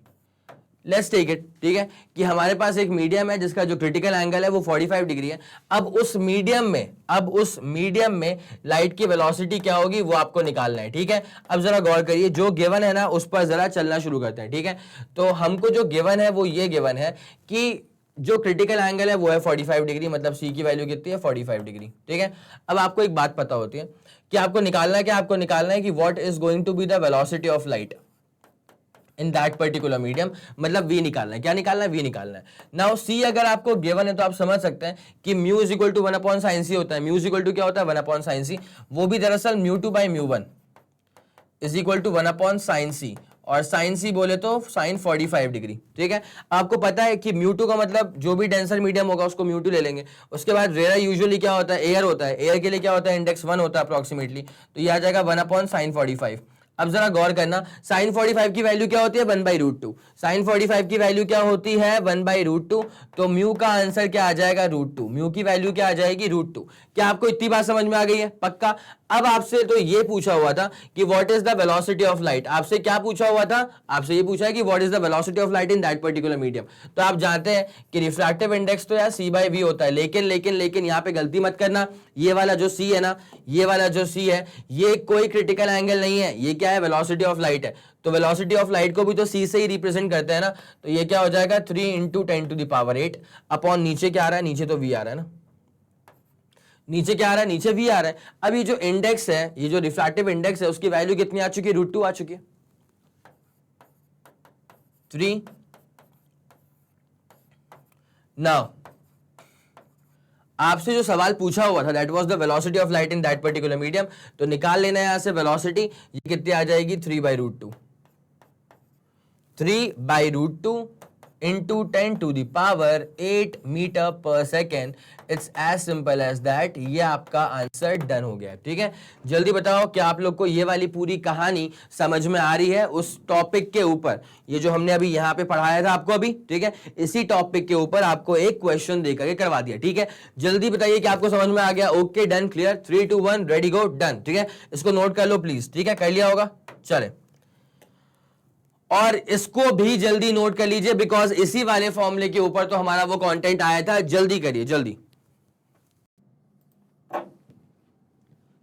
चलिए, तो फिर ये तो आप लोगों ने नोट कर ही लिया होगा। ये हमारा खत्म हो चुका है टोटल इंटरनल रिफ्लेक्शन का बहुत ही इंपॉर्टेंट फॉर्मूला विथ डेरिवेशन। ठीक है, चले इसे जरा क्लियर किया जाए। ये आपका पार्ट 2 चल रहा था। ठीक है, और यहां पे हम आ चुके थे टोटल इंटरनल रिफ्लेक्शन के ऊपर। अब इसके बाद जो लेंसेज वाली पूरी कहानी होती है, लेंसेज का पूरा deep down discussion with proper sign conventions, lens maker formula क्या होता है, उसके बाद एप्लीकेशंस क्या क्या होते हैं TIR के, टोटल इंटरनल रिफ्लेक्शन के, इन सारी चीजों के बारे में हम बात करने वाले हैं अगली वाली क्लास के अंदर। ठीक है, तो ये आपका पार्ट 2 खत्म हो गया है। ये वन शॉट रिवीजन का पार्ट 2 था। पार्ट 3 में आपको इससे भी ज्यादा चीजें मिलने वाली हैं और किसी भी पार्ट को प्लीज स्किप मत करिएगा। बहुत तरीके से, ईमानदारी से, इत्मीनान से देखते रहिएगा। ठीक है, तो चलिए अब हम मिलते हैं आपसे पार्ट 3 के अंदर, यही इसी का वन शॉट रिवीजन का। ठीक है, चलिए ओके। अब जैसे आप लोग जानते हैं कि हमारे पास जो बैचेस अवेलेबल है वो CBSE है, यूपी बोर्ड है, बिहार बोर्ड है, MP बोर्ड है, स्पोकन इंग्लिश है, CUET NTSA ओलंपियाड। ठीक है, इसके अलावा अगर आपको कोई भी